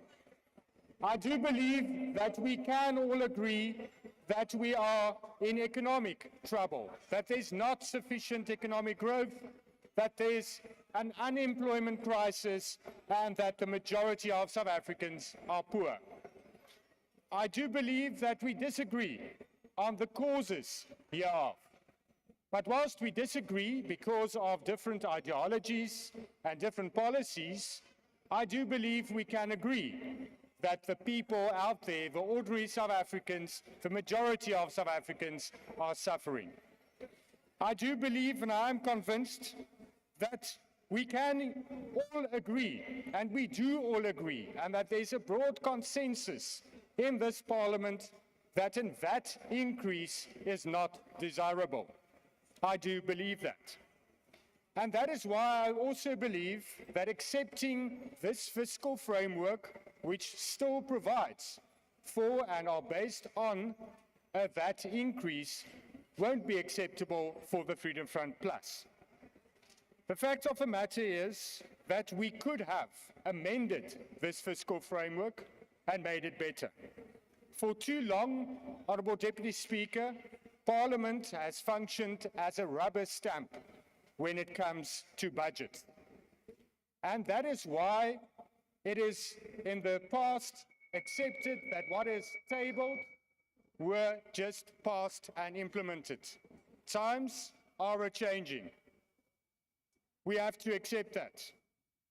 And that is why we can and do have the power to amend the fiscal framework, to make it better, and to what we are all convinced of, what we all agree with, that we should not overburden the already overtaxed South Africans even more, that we should change the fiscal framework and the budget as such. South Africans are overtaxed and underwhelmed, or underserviced, if you want. Job creation is not taking place. The economy is not growing. Poverty is increasing. And service delivery is lacking.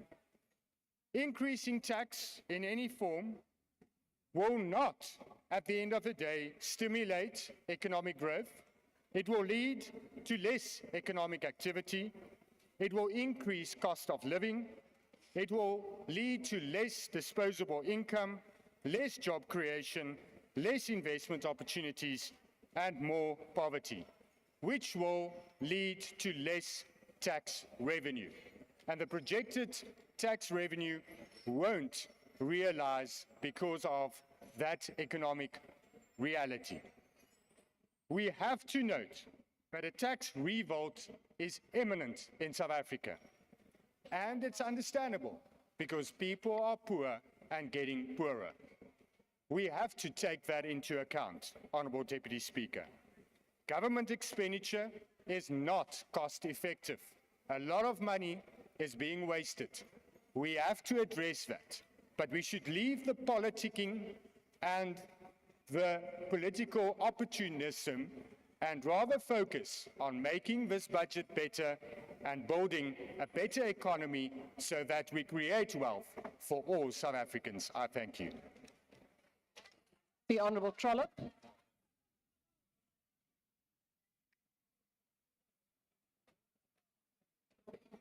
Honourable Speaker, let me remind us all why we are here this afternoon, and that's because we have a budget impasse and that the GNU has not been able to thread that budget needle, having been in government together for 9 months. And the main protagonist in this conflict is the very party that were clapping like seals this time a year ago when the minister tabled his budget. But now they are moaning like a drain. From the outset, Action SA has fiercely opposed any increase in VAT and the personal income tax bracket creep. We remain unwavering in our commitment shielding ordinary South Africans from unjust and unnecessary tax hikes. At the first aborted effort to table a budget, I said that the government must cut the fat and leave the VAT. Action SA chose to recommend changes to the fiscal framework rather than amend it outright because an amendment would have required the Minister of Finance to redo the entire budget process. This would have caused more delays. Let me remind you what the delays are. 19th of February, aborted budget. 21 days later, 12th of March, presentation of a budget. 21 days later, we are here today and we have an impasse. All that while, the value of our rand has gone down the drain. The rand to dollar value has decreased by 1.1%. Rand to pound, 1.2%. Rand to euro, 1.1%.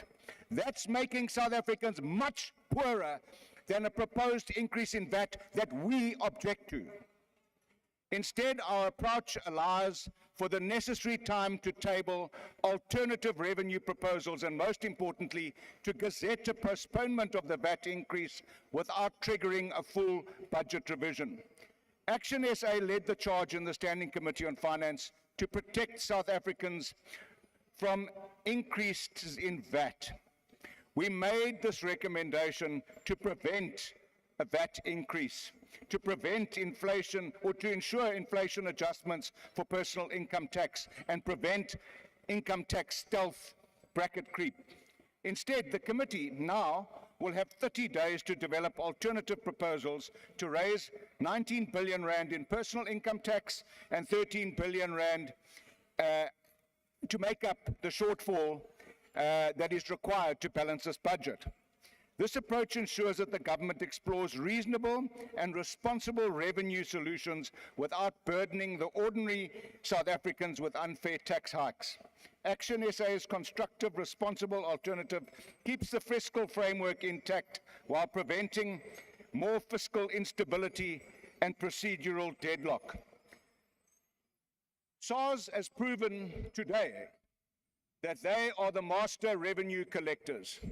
They collected 1.855 billion rand of revenue in the last financial year. 8.8 billion rand more than they projected, 114 billion rand more than the year before. There is the solution. The solution lies with SARS doing its job and this House empowering SARS to do its job, not by taxing poor South Africans, not by exposing South Africans to bracket creep. We now have a month to fix that, and I hope that this House will put South Africans first and put their parochial priorities in their pockets. Thank you. The Honourable Swart.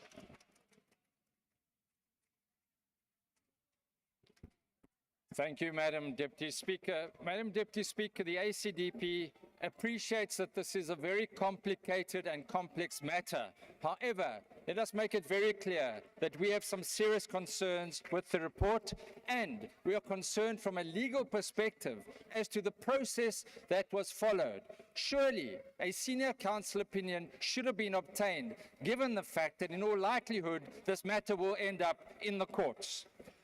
If one also considers that the fiscal framework is premised on economic growth of 1.9%, last year's growth was a dismal 0.6%, 0.5% lower than Treasury's own projection. How realistic then is a 1.9% projection? Even the committee agrees that Treasury's growth projection is too optimistic, yet we accept this fiscal framework. It must improve the accuracy of its forecasts. And even on this dubious forecast, gross loan debt is set to reach a staggering 6 trillion rand, or 76.2% of GDP. Debt service costs 4.9 billion rand, or 22 cents of every rand of revenue. This is clearly unsustainable. So the ACDP is very clear, as most parties are here, that we do not accept the VAT increase. Yesterday, whilst the committee was sitting, SARS announced that they had collected an extra 8.8 billion rand. Surely, the additional balance, which is about 4 billion rand, could have been collected and will be collected without raising the VAT. We also do not support the fact that personal tax brackets were not increased for the so-called bracket creep. And we seriously question from a legal perspective whether these two aspects have in fact been scrapped as has been alleged. We firmly believe that South Africans are cash-strapped, and already according to the Laffer curve shows that additional taxes will have diminishing returns. The ACDP believes that a pro-growth budget which cuts unnecessary spending and wastage is what is required. Underperforming and unnecessary programs must be discontinued. Lastly, we believe that closing the tax gap, which is estimated by SARS at 800 billion rand, by only 10% would result in additional 80 billion rand for state coffers. We as the ACDP cannot support the report. We believe that those VAT changes and those other changes could have been implemented using the legislation that the committee has to its disposal. I thank you. The Honourable Kwankwa. Thank you very much, Deputy Speaker. It's easy to say, asifuni VAT increase, asifuni corporate income tax increase, but then what do we want? What are the alternatives? When you're dealing with finance, it's about balancing the books. So it's great that there's an opportunity for further engagement on the revenue proposals that were made by the minister. However, that process here, it is great. I don't take mandate from anyone except the UDM. It's great because it provides us an opportunity once again to reflect on the various scenarios and the options that might be tabled at that particular forum. Why? Simply because there are trade-offs in economics. There's also the transmission mechanism. So if you take one from here, it has an impact on the other sector of the economy. And it's easy to say no tax increase, but where are we going to get the alternative sources of revenue from? Because they are not on their own going to entail tax, whether it's indirect or direct. I mean, it's a no-brainer, it's simple economics. The second issue is we are only delaying the inevitable. At some point, we have to make this decision, and a difficult decision, to plug the revenue shortfall. So I hope this exercise is not intended to kick the can down the road, if you like, but that we are going to engage in intensive and extensive engagements about how best to find solutions for our country. And that is what is critical in essence. And it's not going to help us to try and seek refuge in our ideological enclaves and narrow partisan interests. It's not going to help South Africa to do that. And secondly, I think what is even more important, it's great to talk about the debt to GDP ratio. It's great to talk about growth forecasts which are unrealistic or unreasonable. That's true. But at some point, we have to grow the economy so that we can reduce the debt to GDP ratio as a ratio of the economy. Now, it means we need to try and manage all the economic fundamentals and the economic indicators simultaneously. They are not mutually exclusive. They have to be done concurrently because management of the economy is like that. But I think we should learn a lesson from what is happening right now.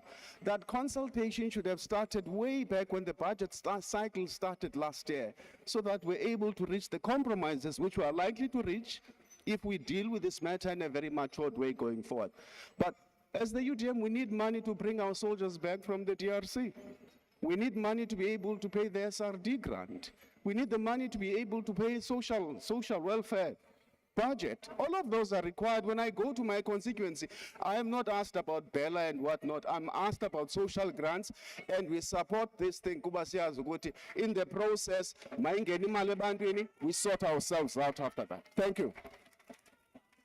The Honorable Zibi.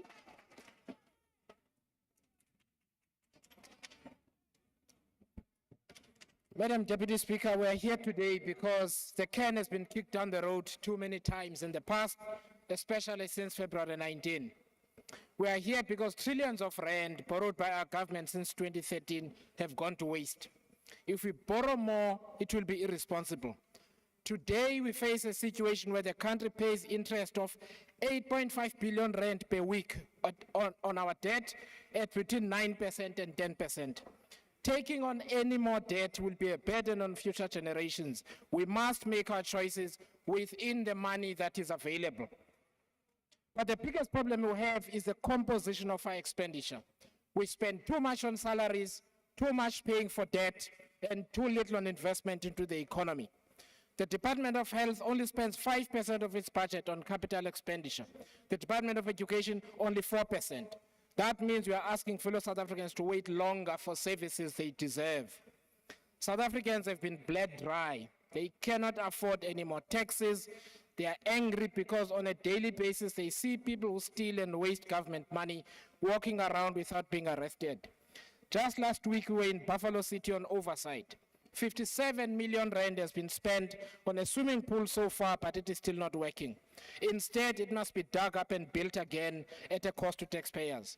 In the OR Tambo district where I come from, we see the same patterns. South Africans still waiting for clean running water, even though there are taps installed.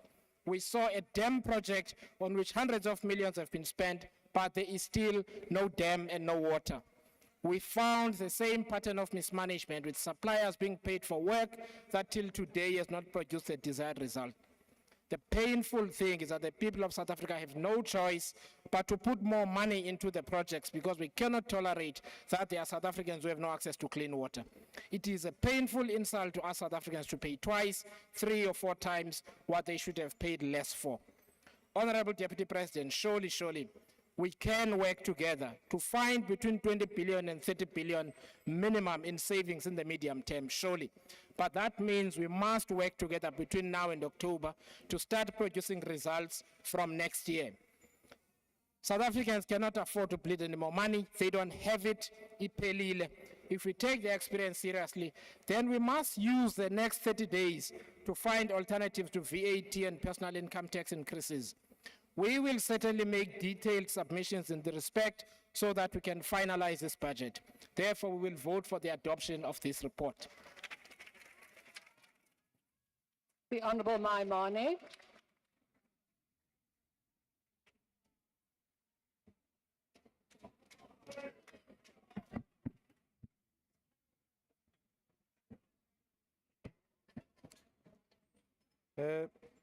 Madam Deputy Speaker, I think it's common cause. Today we're not being asked to make an easy decision. We're being asked to make a responsible and a decision that serves the people of this country, not court processes, not political processes, but the people's processes. And therefore, fellow South Africans, it's not a choice between good or bad. It's a choice between worse or much worse. Delaying today will have the economic impact that we are beginning to see. Therefore, as Bossa, I come here today to say we are here to ensure the passing of this fiscal framework so that we can deal with the issues that sit within this budget. I've said it and I will say it again. This is not a good budget. Otherwise, all of us would accept it easily. but Parliament has the duty to amend it. That is a punishment on people for state capture. Therefore, let's use the next while to find alternative revenue mechanisms.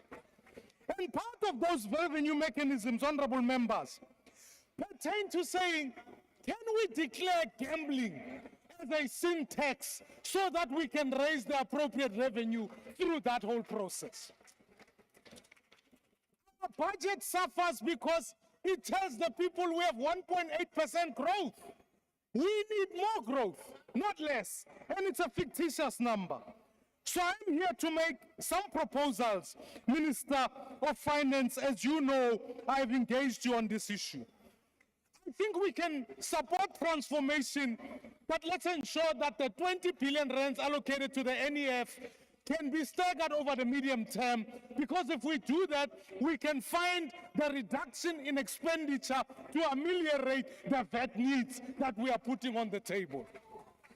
Secondly, I think we need to strike a deal with one of our trading partners, which is the USA, so that we can increase the growth capital formation in this country. Thirdly, let us fund not only SARS, but let's fund the NPA and SIU so that those who stole the money can end up in jail and we can solve the revenue question. Lastly, let us fix municipalities. That's why, as the Appropriations Committee, our support as BOSA says we will be going to the Appropriations Committee to deal with the expenditure issues and to amend the budget that has been put before us. I say, honorable members, it's not a blank check. If we don't do these amendments in the next 30 days, we cannot support the appropriations bill, we cannot support the division of revenue.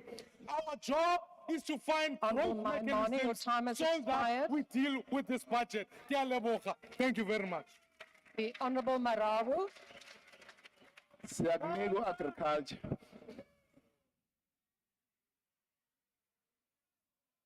Even he's spending because he's going to get machine. Thank you. Thank you very much, Honorable Deputy Speaker. The African Transformation Movement rejects 2025 fiscal framework and revenue proposals. Honorable Deputy Speaker, the ATM unequivocally stands against any tax increases. Raising taxes in the current economic climate will place an additional burden on already struggling households and businesses. South Africans are grappling with high unemployment, rising living costs, and economic stagnation. Increasing taxes will only stifle economic growth, discourage investment, and further push vulnerable communities into financial distress.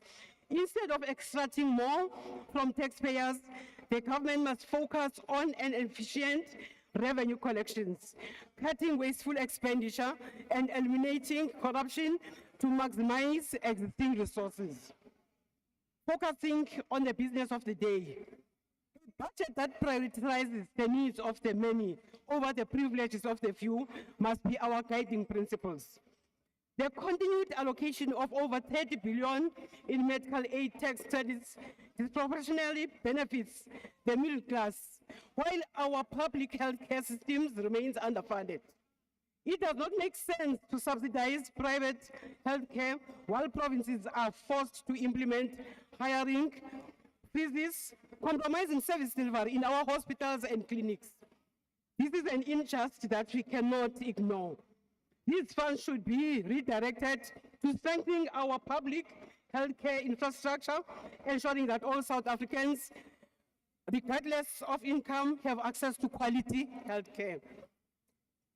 Honorable members, we are deeply concerned about the increasing push for public-private partnership at the local government level, often without transparency on their financial implications. Initiatives like Operation Vulindlela are being promoted with little evidence, modeling, or clear results on their long-term impacts. PPPs often obscure debt obligations and expose critical services such as water and electricity to cost escalation that makes our people more vulnerable. and they are unaffordable for our people. If we are to pursue such partnerships, there must be full disclosure and public scrutiny to prevent unintended consequences that disproportionately affect the poor. Honorable Deputy Speaker, we stand at a crossroads. South Africa's fiscal framework must be one that serves its people equitably.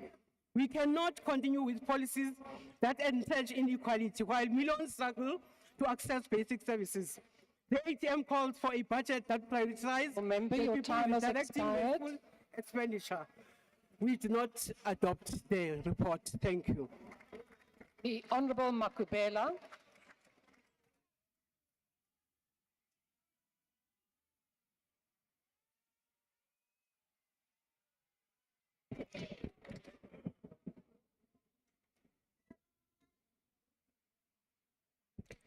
Honorable Deputy Speaker, honorable members, the Fiscal Framework and Revenue Proposal report tabled before us considers a budget that continues to advance the transformation of the country through a redistributive measure. The Fiscal Framework of the 2025 priorities prioritizes the expansion of government spending with a net increase of non-interest expenditure of 142 billion. This increases our social wage and cushions the poor through a safety net and strengthens the provision of critical social services. The budget further prioritizes key capital investments to strengthen network industries and expand infrastructure development to contribute to economic growth and job creation. The ANC has always advanced a progressive taxation system which taxes the rich and the middle strata to support the poor and the marginalized. In the local sphere of government, most of the rates and taxes are collected from urban areas to support our rural areas and townships. This is a character of a progressive tax system.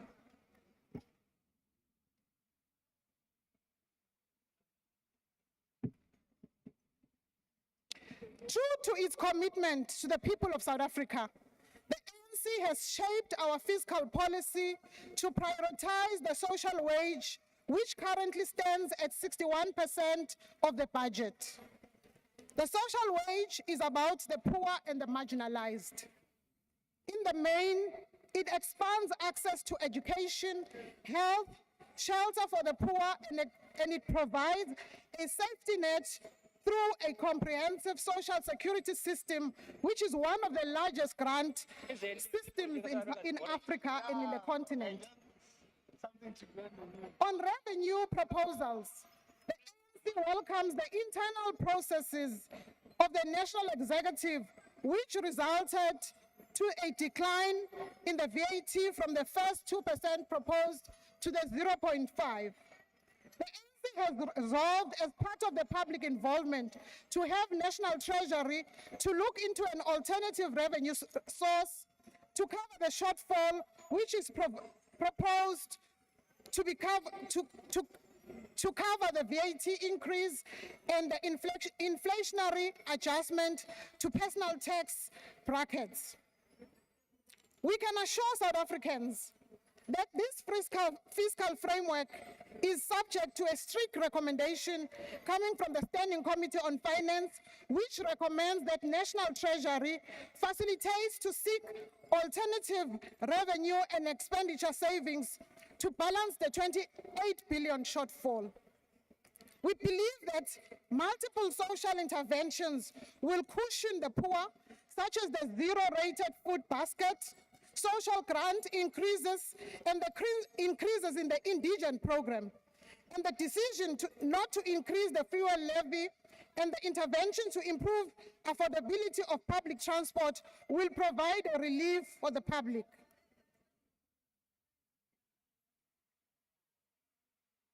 Honorable members, seated here in this assembly, we are fully aware and cognizant of the fact that Our challenges as a country are a problem of the stagnant economy that cannot create enough jobs for the youth and the unemployed.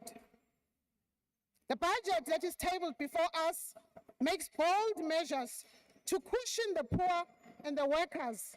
That will be done through the increased social grants above inflation, including funding of the social relief distress grant, support unemployment, which will cover about 28 million South Africans. Allocations for the 3-year public service wage agreement, which is above inflation, will mitigate against the cost of living for the poor, stimulating increased household consumption. About 19 billion is added to cover the medium term to keep approximately 11,000 teachers in their classrooms. 28 billion is added to the health budget to keep about 9,300 healthcare workers in our hospitals, in our clinics, which will contribute to addressing the matter of unemployed doctors, nurses, and employ about 800 post-community service doctors. This fiscal framework includes funding the missing middle to enable their continued access to higher education. Honorable members, to stimulate economic growth, the fiscal framework takes bold measures through increased public infrastructure spending for over 3 years, which will amount to about 1 trillion, focusing on SANRAL, Transnet, Eskom transmission, and the provision of water. New regulations for the public-private partnerships will take effect from 1 June 2025 to increase infrastructure investment and enhance crowding of the private financing for public infrastructure. SARS is allocated 3.5 billion in the current financial year and an additional 4 billion over the medium term to enhance revenue collection. This will strengthen SARS' efforts to collect a significant portion of the projected 8 billion that is collected and to tackle illicit financial flows. Honorable members, about 2.1 billion over the medium term is allocated to support about 120,000 SMMEs, which will benefit businesses owned by the youth, persons with disabilities, and other small business owners.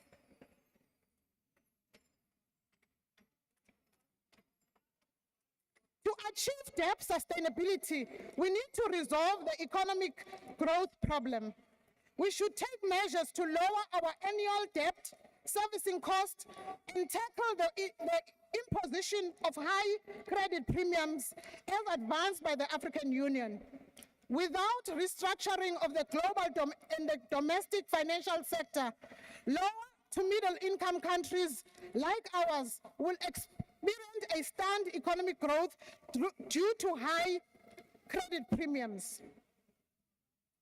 The ANC welcomes the public participation that was made by 51 submissions, which have enhanced the consideration of this fiscal framework and revenue proposal, which were very constructive.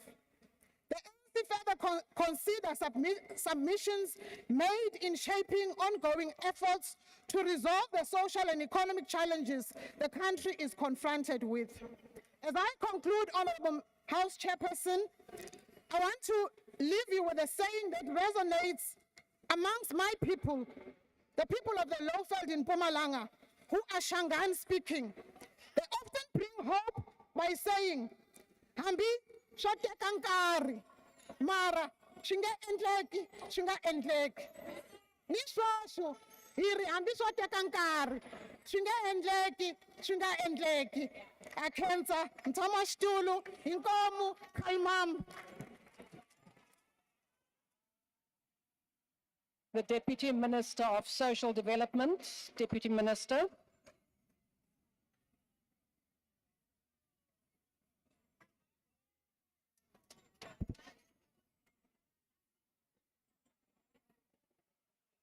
Honorable Deputy Speaker, thank you very much.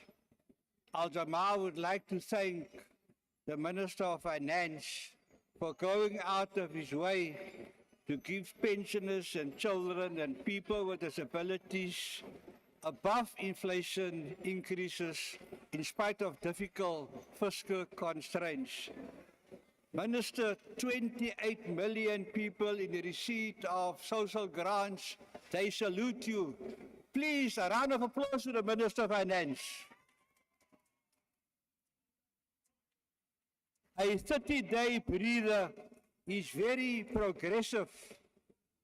A round of applause to Action SA.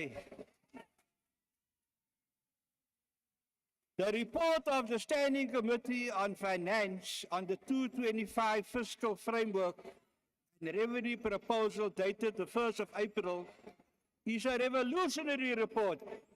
And the fiscal framework is a world-class framework. It was developed after entertaining 51 submissions, 29 written and 22 oral. The point of order raised earlier today is like April Fool jokes compared to these well-thought, evidence-based submissions by the thought leaders of South Africa. There were independent members of society who also contributing, making the points of order and positions of some speakers, honorable speakers before me, mute. None of them refer to any of these submissions. All of them support 15% VAT and raise no objection to this creature of apartheid. 30 years into our democracy, Parliament has done very little to reverse VAT introduced by the apartheid regime. Parliament has ignored other fiscal framework opportunities like zero-based budgeting, recovering illicit financial flows out of the country by multinational conglomerates and colonial companies. Tax on turnover is already in our framework, but it is not mandatory and there is no political will to insist on it. Once we have a fiscal framework with these important baselines, we can start the process to reduce VAT to under 10%, a single-digit tax. Let me compliment Treasury and the SARS Commissioner for the work in progress to deal with illicit financial flows, which hampers our GDP from reaching 5% growth. And this is not a pipe dream. Like I said, this is a world-class fiscal framework. Deputy Minister, your time has expired. Thank you. And the best minds in South Africa through submissions. Honourable Deputy Minister, your time has expired. Throw its weight behind Treasury, puts its confidence in them. Honourable Deputy and Minister, thank your them for time serving has the nation. expired. Thank you very much. The NCC, Honourable Adams.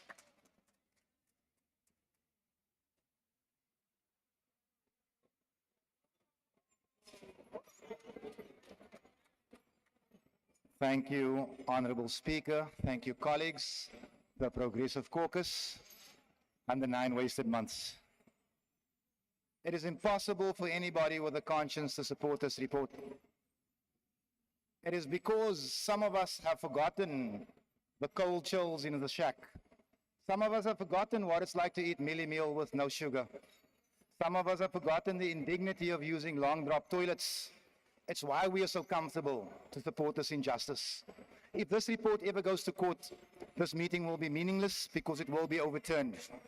But what we can say is that this has been a heated debate. It was a debate between those who speak from the souls of our communities and those who speak from the pockets of Rob Hershoff. Ultimately, this is dehumanizing to pass the flops of this government onto the poor and say it's only 0.5%. The honest truth is that it is 6% over 2 years. But lying to the people who brought us here is nothing new to this parliament. I want to applaud the DA for standing up against this 0.5%. But I want to ask the DA how they balance that, considering that they want to scrap minimum wage and want our people to work for food and water. The seeds of food riots have been planted in this report. We thank the Progressive Caucus for standing by their morals, for standing for the poor, saying no to this report. Thank you. PIC.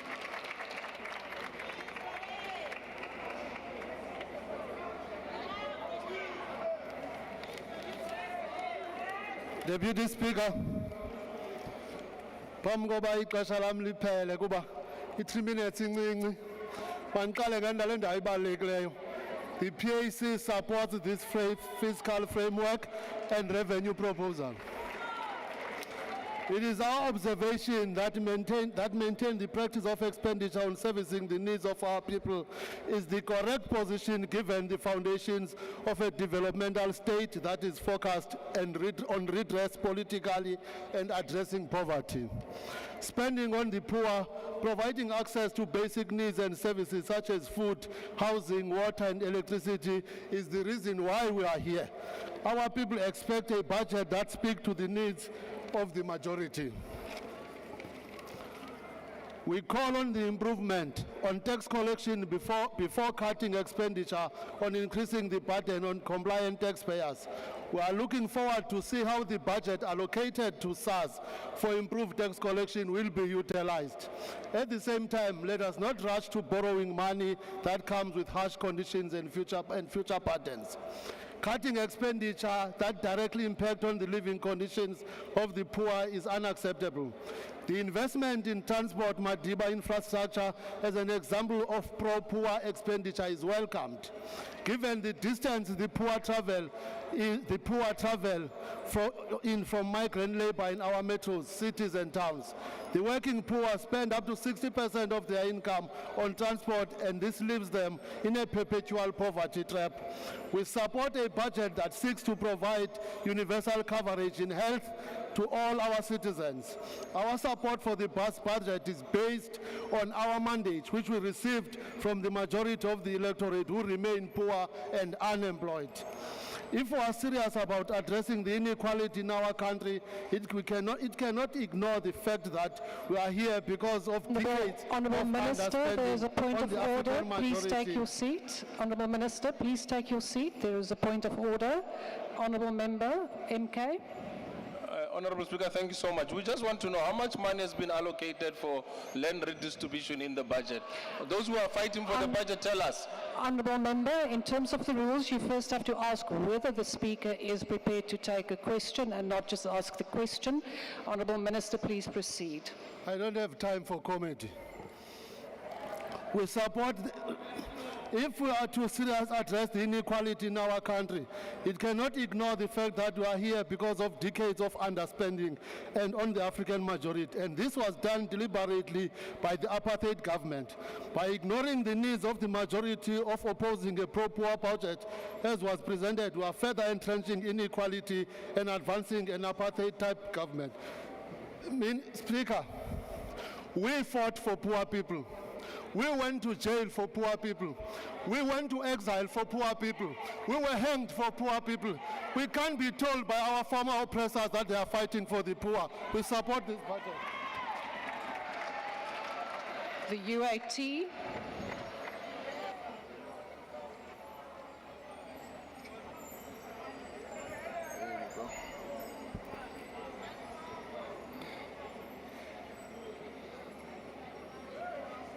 Thank you, Deputy Speaker. Khotso Afrika. As UAT, we reject this report because this report does not align with the developmental objective of our nation. Instead, it exacerbates economic inequality and serves the interest of the capitalist imperialist at the expense of the working class and the poorest. The VAT increase contradicts the economic development goal. The nation's fiscal policy should be designed to stimulate inclusive economic growth, reduce inequality, and promote industrialization, particularly in a country like ours. However, increasing VAT achieves the opposite. The South African National Development Plan and the African Union Agenda 2063 both emphasize the need for progressive taxation and inclusive economic policies that do not burden the lower income groups. This increase will lead to a decline in consumer spending, particularly on essential goods, a rise in food insecurity and poverty levels, increased financial strain on small businesses which rely on consumer demand. South Africa must prioritize its citizens over the Western capitalists. It is deeply problematic that the National Treasury justify VAT increase by comparing South Africa to OECD countries. We cannot allow our economic policies to be dictated by Western capital frameworks that do not serve our people's interest. Parliament must act independently and prioritize the need of South Africans over the foreign economic pressures. Honorable members, rejecting this fiscal framework is not an act of defiance. It is an act of responsibility. Our nation cannot afford to adopt policies that entrench inequalities and suppress economic growth. Instead, we demand a progressive taxation that ensures that welfare contribute fairly to national development. A crackdown on corporate tax evasion to recover billions lost through illicit financial flows. Increase investment in local industry and infrastructure to create jobs and reduce reliance on consumer tax.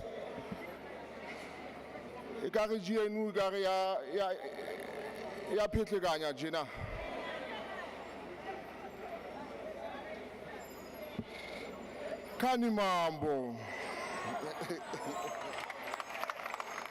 The Honourable Minister of Tourism.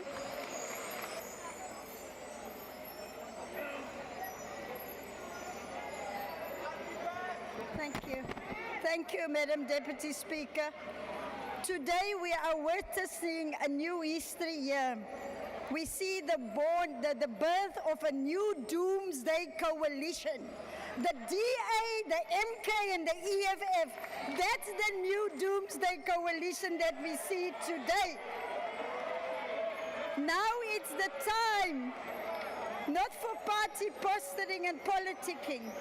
Now it's the time for us to work together and put our country first. As the Good Party, we commend the increase in the allocation of education and infrastructure, as well as the retention of the social relief of distress grant.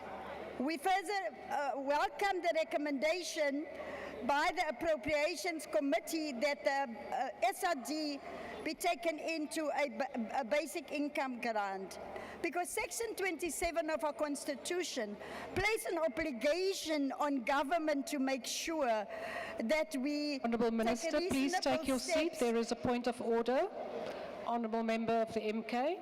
I'd like to, the Minister. Honourable Minister, please take your seat while the point of order is being raised. Thanks, Madam Deputy Speaker. I just want to ask if the Minister can take a question. Honourable Minister, are you prepared to take a question? No, Suga. Please proceed. Thank you, Madam Deputy Speaker. Madam Speaker, is Suga parliamentary? Honourable Minister, please take your seat. Honourable Minister, The gesture and the hand gestures against the Rule 84. Please take your seat, Honourable Minister. Your point of order, Honourable Member. Please repeat it. I want to establish if it's parliamentary for the Minister to use these gestures and say Suga on myself. She was stretching her hand. So please rule on that. Honourable The Minister Member, was stretching her hand. please do not interfere whilst I am busy deliberating on a point raised. It is unparliamentary to say Suga with the hand gesture. Honourable Minister, I would ask you to please withdraw that. I withdraw, Madam Deputy Speaker. Slalapansi. Madam Deputy Speaker, every member of the executive has got a role to play to grow our economy and to create jobs. It is not the responsibility of National Treasury alone. What we need to see as a matter of urgency is that every minister in the executive come with a plan as to what their departments will contribute towards economic growth and job creation, not just national treasury. And for ministers to create jobs, they need a budget. So those ministers with budgets that are going to vote for their budgets today, they can create jobs. But if you are a minister without budget that you are not voting for today, you can't create jobs. So we have to look into that.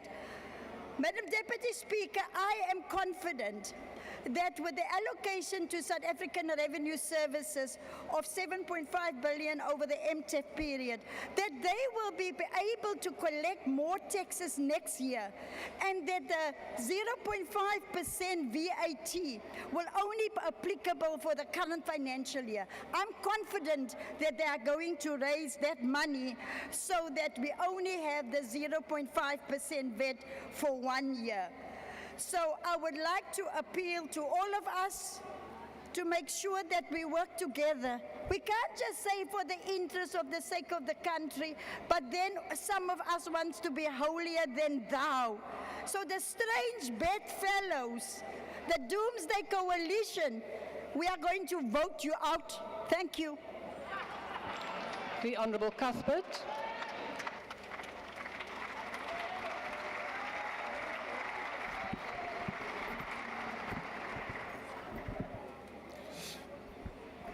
Thank you, Honourable Deputy Speaker. Yesterday we witnessed the ANC and Action SA choose taxing South Africans over growing the economy. They chose to undermine their partners as they could not accept that they are now a 39% party and are obligated to create a shared economic vision for our country. A vision that would grow the economy, create jobs, and lift millions of South Africans out of poverty and into prosperity. Instead of working with its partner in the GNU, the ANC decided to collude with a band of bitter exes, has-beens, and political opportunists, otherwise known as Action SA. A party with a demonstrable record of sacrificing good governance and growth at the altar of expediency. One only has to look at the cities of Tshwane and Johannesburg, where these two parties colluded to Honourable install Member, please coalitions. take your seat. There is a point of order. Could you please just raise your hand? I cannot see who's raising the point. Yes, Honourable Member, on what point are you rising? I want to check if the Honourable Member is prepared to take a question. Honourable Member, are you prepared to take a question? I want to ask if he's... No, he is not prepared to take a question. Thank you, Honourable Member. Please proceed. Honourable Member, I have ruled on the matter and I have not recognised you any further. There is a bangat. I think my comment obviously hurt the Honourable Member there.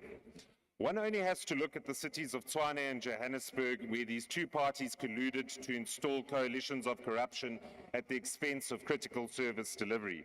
As they attempted to spin their misdeeds to voters in these two cities at the time, they followed the same playbook yesterday. Firstly, the Finance Committee had only two options. Honourable Member, please take your seat. Honourable Swart. Chairperson, I'm rising on Rule 85. Honourable Swart, if you can just bring the microphone closer to you. Someone mentioned that he is a bankgat. Now, obviously that is unparliamentary. We don't know who said that, but maybe the person that wanted to put the question, but I would submit that it is totally unparliamentary and must be withdrawn. Thank you. The reference was to bankgat. I am not quite sure that that is unparliamentary, Honourable Swart. I think that is a description of someone. What I do take exception is that the member spoke without being recognised. Yeah, but also Honourable Cuthbert, please proceed. Thank you, Honourable Deputy Speaker. Firstly, the Finance Committee had only two options. It could either accept or amend the existing fiscal framework as empowered by the Money Matters and Related Procedures Amendment Act.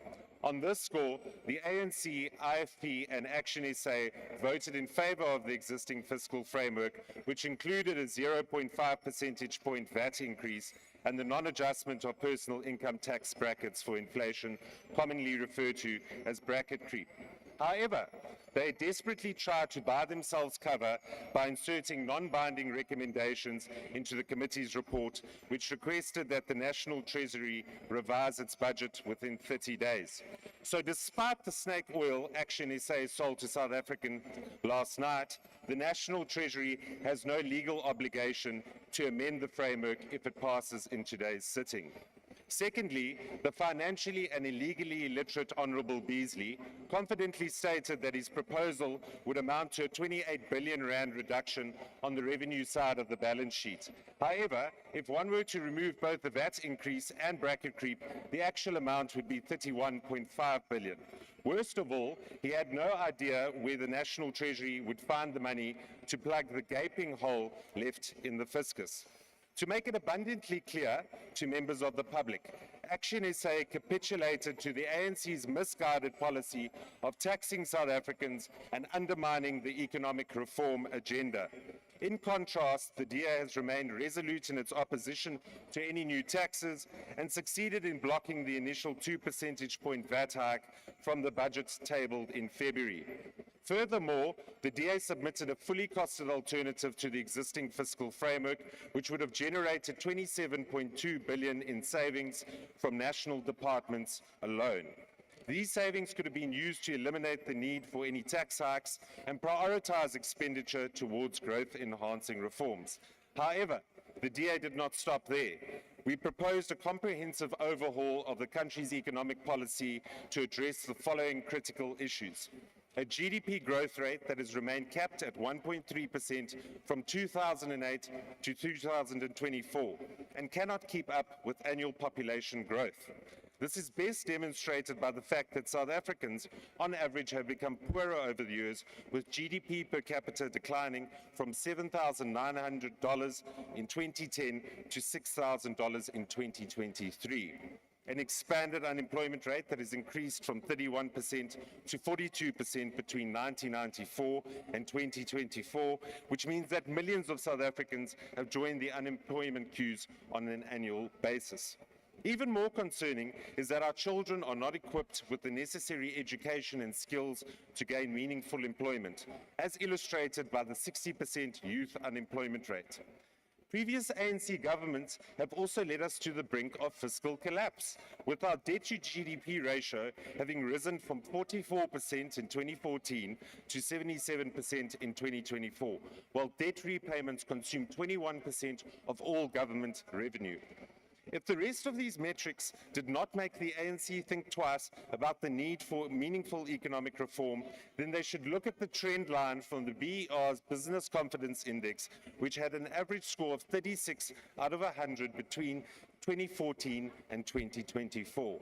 If we genuinely expect businesses to invest in our country and create jobs, but they lack faith in the government's policy direction, we have absolutely no hope of addressing the frightening policy crisis that is facing our economy.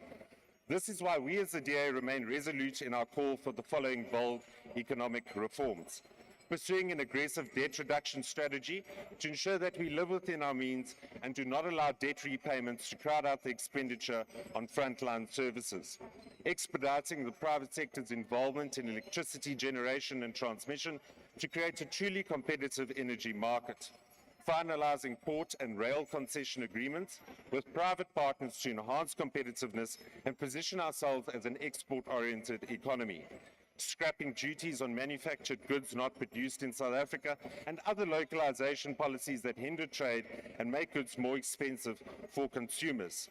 And lastly, removing the extension of collection bargaining council wage agreements for SMMEs, which hinder hiring and add to the number of South Africans in grinding unemployment. Honourable Deputy Speaker, the choice before us today is clear.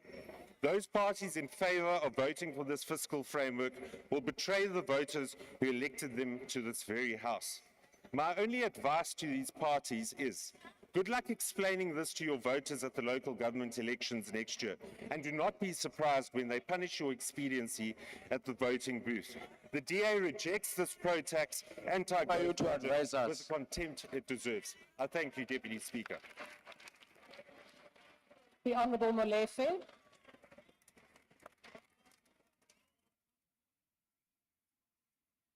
Madam Deputy Speaker, each generation must discover its mission, fulfill it, or betray it in relative opacity.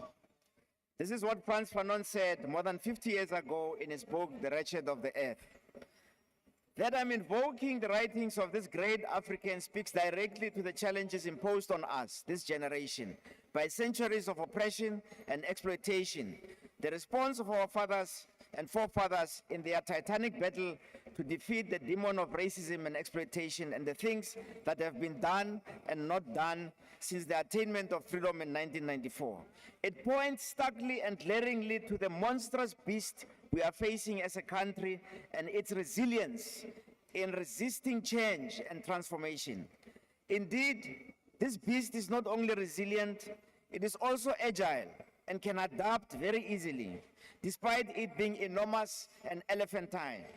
It easily changes its colors, but more ominously, it has very loyal surrogates who work extremely hard and reside within the bosom of its opponents in such a sophisticated way that in time, many effectively begin to believe that the surrogates and the beast itself are in fact the leaders against all that defines the same beast and its legacy. It then eloquently and convincingly presents the legitimate opponents of oppression and exploitation as the incarnation of its historical self. Let me turn to the business of the day, Madam Deputy Speaker. The Financial and Fiscal Commission has urged the National Treasury to return to economic fundamentals and the idea of a capable developmental state focusing on overcoming poverty, unemployment, and inequality. We reiterate that call. The only path to economic growth in South Africa is through employment creation underpinned by land redistribution through expropriation without compensation. Those that have a burning desire to become refugees elsewhere must be allowed to exercise their democratic rights that are available free of charge under the Bill of Rights. They must not perpetuate the suffering of our people by pleading with foreign governments to join them in their bullying. Apartheid was enough. Honorable Moswanganyi has said that Action SA crafted the recommendation which we are today talking about in the report. It is a tragedy, Honorable Moswanganyi, that even Honorable Business recommendation that he has crafted is not in the report. So the report is inaccurate and historically incorrect because the very recommendation that we are discussing here that was crafted by Honorable Beasley is not in the report. Listening to the DA, it sounds that as if they have an irrepressible desire to be the leader of the opposition. You cannot have your cake and eat it. If the GNU is too hot, leave it. Want to enter? The Patriotic Alliance only offered us an update on the soap opera that is unfolding in the GNU. Obviously, Honorable Mackenzie thinks that a generational mission is the same as generations. The Freedom Front cannot stand here and tell us about poverty. We all believe and agree that we need land reform and expropriation sonder vergoeding. Honorable Trello from Action SA, despite his party being credited with resolving the impasse by supporting the VAT increase, that resolution of the impasse is not recorded in the report, Honorable Trello, and will not be reflected in the historical documents that are being crafted today. Where are the legal provisions, Honorable Trollip, that allow for alternative tax proposals within 30 days? There is nothing in the law that allows us or you to negotiate the budget further in the next 30 days. The correct position would have been to reject the report today so that we can do those alternative tax proposals. The UDM has asked quite a number of questions relating to economic issues, and where we are going to get the money. Rangwankwa, how ka botsa ba itse dikwalo? Kgotsa ba ka go tlhaga- Honorable member, your time is now expired. Thank you. We reject this report. The next speaker is the Honorable Sekwati. That was the second largest opposition party. Honorable of this House. members, honorable members, there are members who are persistently switching on their microphones without being recognized. If you do so, you may be requested to leave the chamber. Honorable Sekwati, you may proceed. Thank you. Thank you, House Chair. Our macroeconomic policy framework is a critical instrument to advance the developmental objectives of our democratic state. The past decade has been a period of low economic growth, increasing the levels of unemployment and poverty. We need to recognize that monetary policy and fiscal policy are the key elements of our macroeconomic policy framework. Through our fiscal policy, the ANC seeks to advance the imperatives contained in our Bill of Rights and the realization of the aspirations of all South Africans. The fiscal framework and revenue proposals increases a focus on stimulating economic growth and job creation, as they also create an opportunity to increase our revenues and our tax base. The ANC government has taken measures to strengthen state-owned enterprises in the sixth administration, and we can see the positive developments thereof. Eskom has restored electricity supply reliability, though with some hiccups, and investments in the green economy have also increased significantly in the past administration. The budget supports Eskom's financial sustainability, which is critical for its ability to invest in plant maintenance and infrastructure developments of transmission line. Ere ke re jwalo ke re modulasetulo, ke tsebise le botlhe bao e leng gore ba ka ba le magaeng ba theeditše ebile ba ne le kgatlhego ya ditekatekanyetso tšeo di tlisitseng ke ministera wa rena, ke re ditekatekanyo tšeo e leng gore re a di thekga le polelo ya ministera wa rena re thekga ka mabaka a latelago gobane go šetse go tlile mo pele ga rena dingangele le diphure bao ba ganago ditekatekanyetso tšeo e leng gore ministera wa di tliša tšeo e leng gore ke tša go leka go kaonafatša maphelo a rena, maphelo a batho ba Afrika Borwa. E reng ke le tlišetšeng polelo ya gore tekatekanyo tšeo diphure tšeo di ganago ke tša gore batho ba bo rena ba tle ba tšwele pele ba hwetše mphiwa fela o okeditšwego bakgekolo le bakgalajo. Ke ya gore batho bao ba bo rena bao e leng gore re koledia le moyeng le dikuranteng gore ba tlhoka mešomo e le go bao e leng gore ba ithutile ke dingaka le manese. Tekatekanyetso tšeo ministera a boletšeng ka tšona ke tša gore batho bao ba thwalwe gore ditirelo dipetleleng tša rena di tle di kaonafale. Ditekatekano tšeo e leng gore diphure tše di a di gana le kgono ba re ka se kgonege e fela e tlo kgonega e direla gore bao e leng gore ke barutisi ba ba etswago dikolong ba ithutile ba tle ba thwalwe gore ba tliše dikolong tša rena gore dithuto di tle di kgone go tšwela pele bana ba rena ba hwetše thuto ya maleba. E re ke re gape modulasetulo ke re bana ba kgoši ba tlo nwa metsi a mogako ka ditekano tšeo. Ke ka tsela yeo rena ba African National Congress re emago thekeng tšeo e leng gore ministera wa rena o di boletše gape re support-a yona tekatekano tšeo. E reng ke boleleng gape gore kgoro ya rena ya tša matlotlo e le go yona SARS le yona e tlo kaonafatšwa gore e kgone go hwetša bao e le gore ba tšhaba go tšhelela mothelo gore mmušo o kgone go ba le mašeleng ao e leng gore a tlo kgona go thuša batho ba bo rena le go tlhabolola naga ya rena.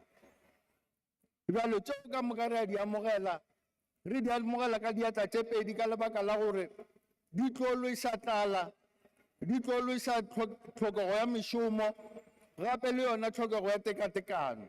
Gape e tloga le ditekatekano tšeo e leng gore di lebeletse kgolo ya ikonomi gore bao ba sa šomego ba tle ba kgone go šoma.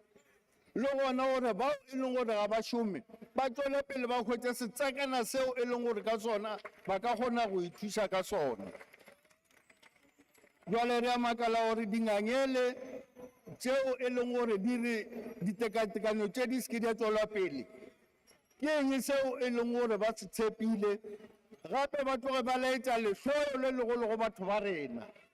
E fela ba ikaketša ba re bona ba emetše ditokelo tša batho ba rena. Re re ke mokgatlo wa African National Congress wo o nago le ona kgahlego ya gore batho ba bo rena ba tswe mo dinaleng tša tlala le yona tlhokego ya mešomo. Ke rata go le tlišetša ye nngwe ya gore bao e leng gore ke borakgwebo dipotlana, mmušo wo wa rena le sona seo e leng gore ke polelo ya ministera wa rena se tlišitšego ke gore borakgwebo potlana le bona ba tlo tšeelwa tlhoko, ba beelwa setsoko se sengwe seo e leng gore se tlo kgona gore se ba thuše gore bao e leng gore ba ke bone di-SMMEs goba bona borakgwebo potlana ba tlo hwetša se sengwe se e leng gore ba ka kgona go matlafatša dikgwebo tša bona, ba kgona go tlisa mešomo le gona gore ba kgathe tema mo ikonoming. Ke tswele pele ke laetše gore bao e leng gore ba ganetšana le yona tekatekanyetšo ye ba gana gore batho ba bo rena ba tla ba hwetše monyetla wa go godiša ikonomi, monyetla wa go fetiša tlhokego ya mešomo, le ona monyetla wa gore ba tle ba fetiše tlala ka mogare ga naga. Jwale rena re le ba African National Congress re support-a ripoto yeo gape le tšeo e leng gore ya di tlhotlhamisa. Ke a leboga modulasetulo. Thank you, Honorable Member. All honorable members, I now recognize the Honorable Minister of Finance.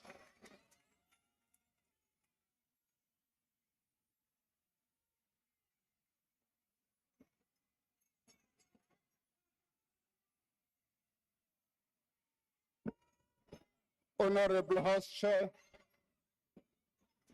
Honorable House Chair, let me start by saying what has happened in this financial year in debating this budget. There's a positive aspect which we're missing. Never since the democratic breakthrough have we ever had this public debate of the budget. That in itself is a positive development. Sadly, though, the debate is focused on one side of the equation, and that equation is on the revenue side. Little attention is paid to the spending side of this equation, because had we looked at the spending side of this equation and say what is being funded, those who talk about the poor would understand that the major part of this budget is targeted to poor communities. Whether we are talking about education, whether we're talking about health, we made the point here that about 9,000 workers have left the system in health last year, undermining the quality of health services in poor communities. And all of us here, we talk poor, poor, poor. We don't understand those services that belong to poor people which are being eroded. Let me just outline, for instance, what this impact people are talking about of the VAT. Let's have data, facts. What are the facts? Comma 5 will generate 13.5 billion rand. Okay? What does our data tells us about VAT? Our data says VAT is paid by the 76% is paid by the 3 upper income categories. What does that mean? It means 10.26 of this VAT is going to be paid by the 3 upper income categories. The remainder is going to be paid by what we call the lower income categories, which is 3.24 billion.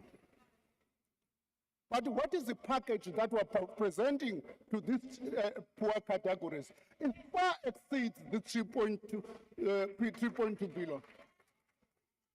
We're talking about zero rating, which is 2 billion. We're talking about an increase in the indigent percent. We're talking about this 29 billion in education. We're talking about this 28 billion rand in health. Let's be fair when we talk about health, poor communities. Let's do the numbers. The numbers refute everything we've said in this room. Refute everything we've said in this room.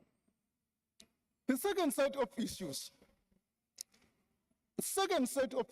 On Friday this week. Honourable Minister, will you just take your seat, please? Honourable Van der Weyden, why do you want to be recognized? Order, honourable members. Order. Order, honourable members. Why do you want to be recognized? Thank you, House Chair. I asked to check if the minister, by outlining the essence of the VAT increase, does it mean is he going to... Honourable member, please take your seat. I wanted to pose a question on the 30 days provision. Take your seat, please. You had an opportunity to debate. Continue, honourable minister. I was saying on Friday this week, we'll be tabling the rates and monetary amounts and amendments of Revenue Laws Bill this Friday, which gives effect to all the tax categories we're talking about. That provides an opportunity for all of us to have this engagement about 0.5% and all of that. And we would appreciate, we're more than happy to work with all people in this room, with everybody constructive proposals. But those constructive proposals must talk to 2 equations of this budget. They must talk to those 2 equations. If we're taking this 12.5 billion rand, we must then say, as the DA says, cut an equivalent amount on the expenditure side. That's what the DA says, so it's fine. Take the 13.5 billion aside on the revenue side, then go and cut an equivalent amount on the expenditure side. The very issue we've been talking about austerities. But let's have these constructive engagements about wastage, about efficiency. Parliament has got an important role to play. And that opportunity is this budget. People have made reference to SARS. Let me repeat the SARS issue. We have agreed with Parliament. We can't say we're intransigent.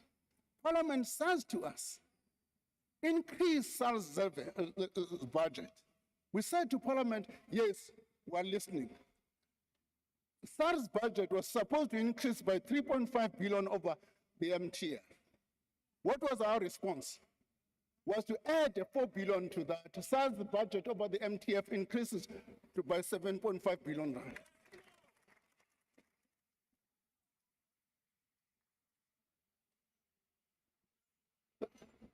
The honored member from ACDP talks about our forecasting.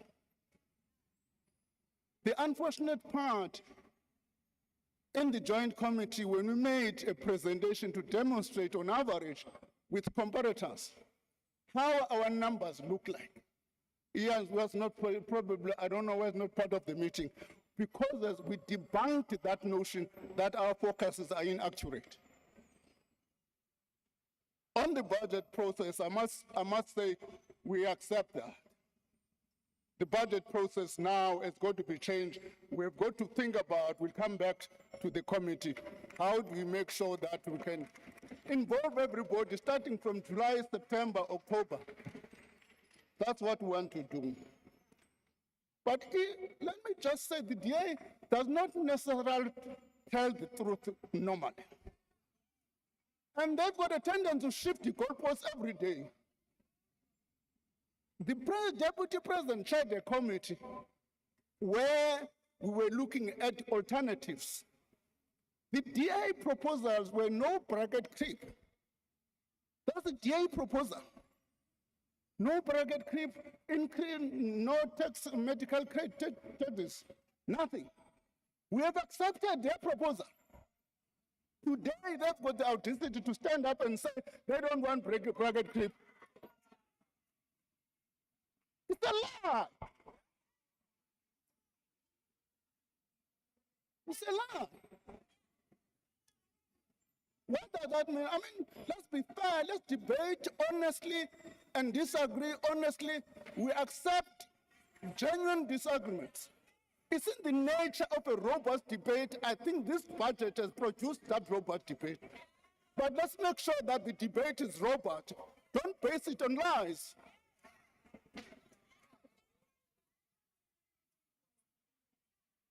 As I conclude, Honorable Chair, as for the GNU, I don't think you can vote against a budget and tomorrow you want to go and be part of its implementation. It can't be. It can't be. We've got to draw a line on that point. I thank you. Thank you, Honorable Minister.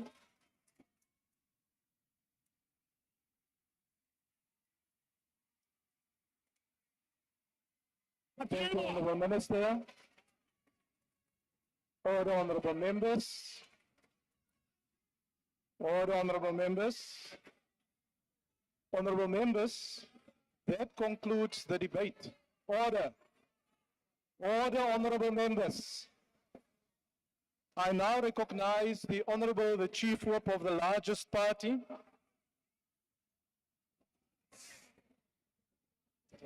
Thank you very much, House Chairperson. Good afternoon to you, and good afternoon to all honorable members in attendance. May I therefore propose that the report be adopted by this House. Thank you. Are there any objections to the adoption of the report? The Chief Whip of the Opposition. Thank you, Chair. For us as MK Party, want to vehemently reject this report, and we are calling for a division, and we want to ensure that the manual voting. Thank you. Thank you, Honorable Member. Thank you. Honorable Members, order. There's already a request for a division to be called. Now, we are going to do the following. We are aware that the honorable members are here in the chamber for almost 3 hours. The decision is, and the rules, by the way, empowers the speaker or the presiding officer at the time to make use of different procedures for members to cast their votes. These includes voting by electronic means, if possible, or a manual voting procedure by way of a whip or by voice. The rules also stipulate that this must be announced before the voting takes place. For this division, I have determined that a manual voting system will be used, whereby each member will be called upon and requested to vote by using his or her voice. Honorable members, to allow, thank you, to allow the support staff, the table support staff, to get the necessary procedures in place, we will now adjourn for 10 minutes, and the bells will be rung when we resume our proceedings. Thank you very much. Agreed. Bye, bye, bye.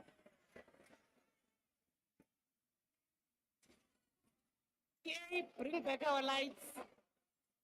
Honorable members, please ensure that you are inside the dome within the 10 minutes. Otherwise, you'll be left outside.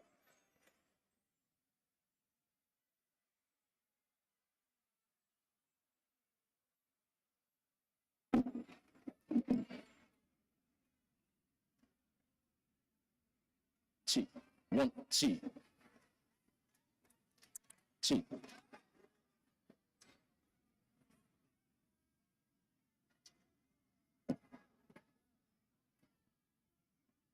Sì.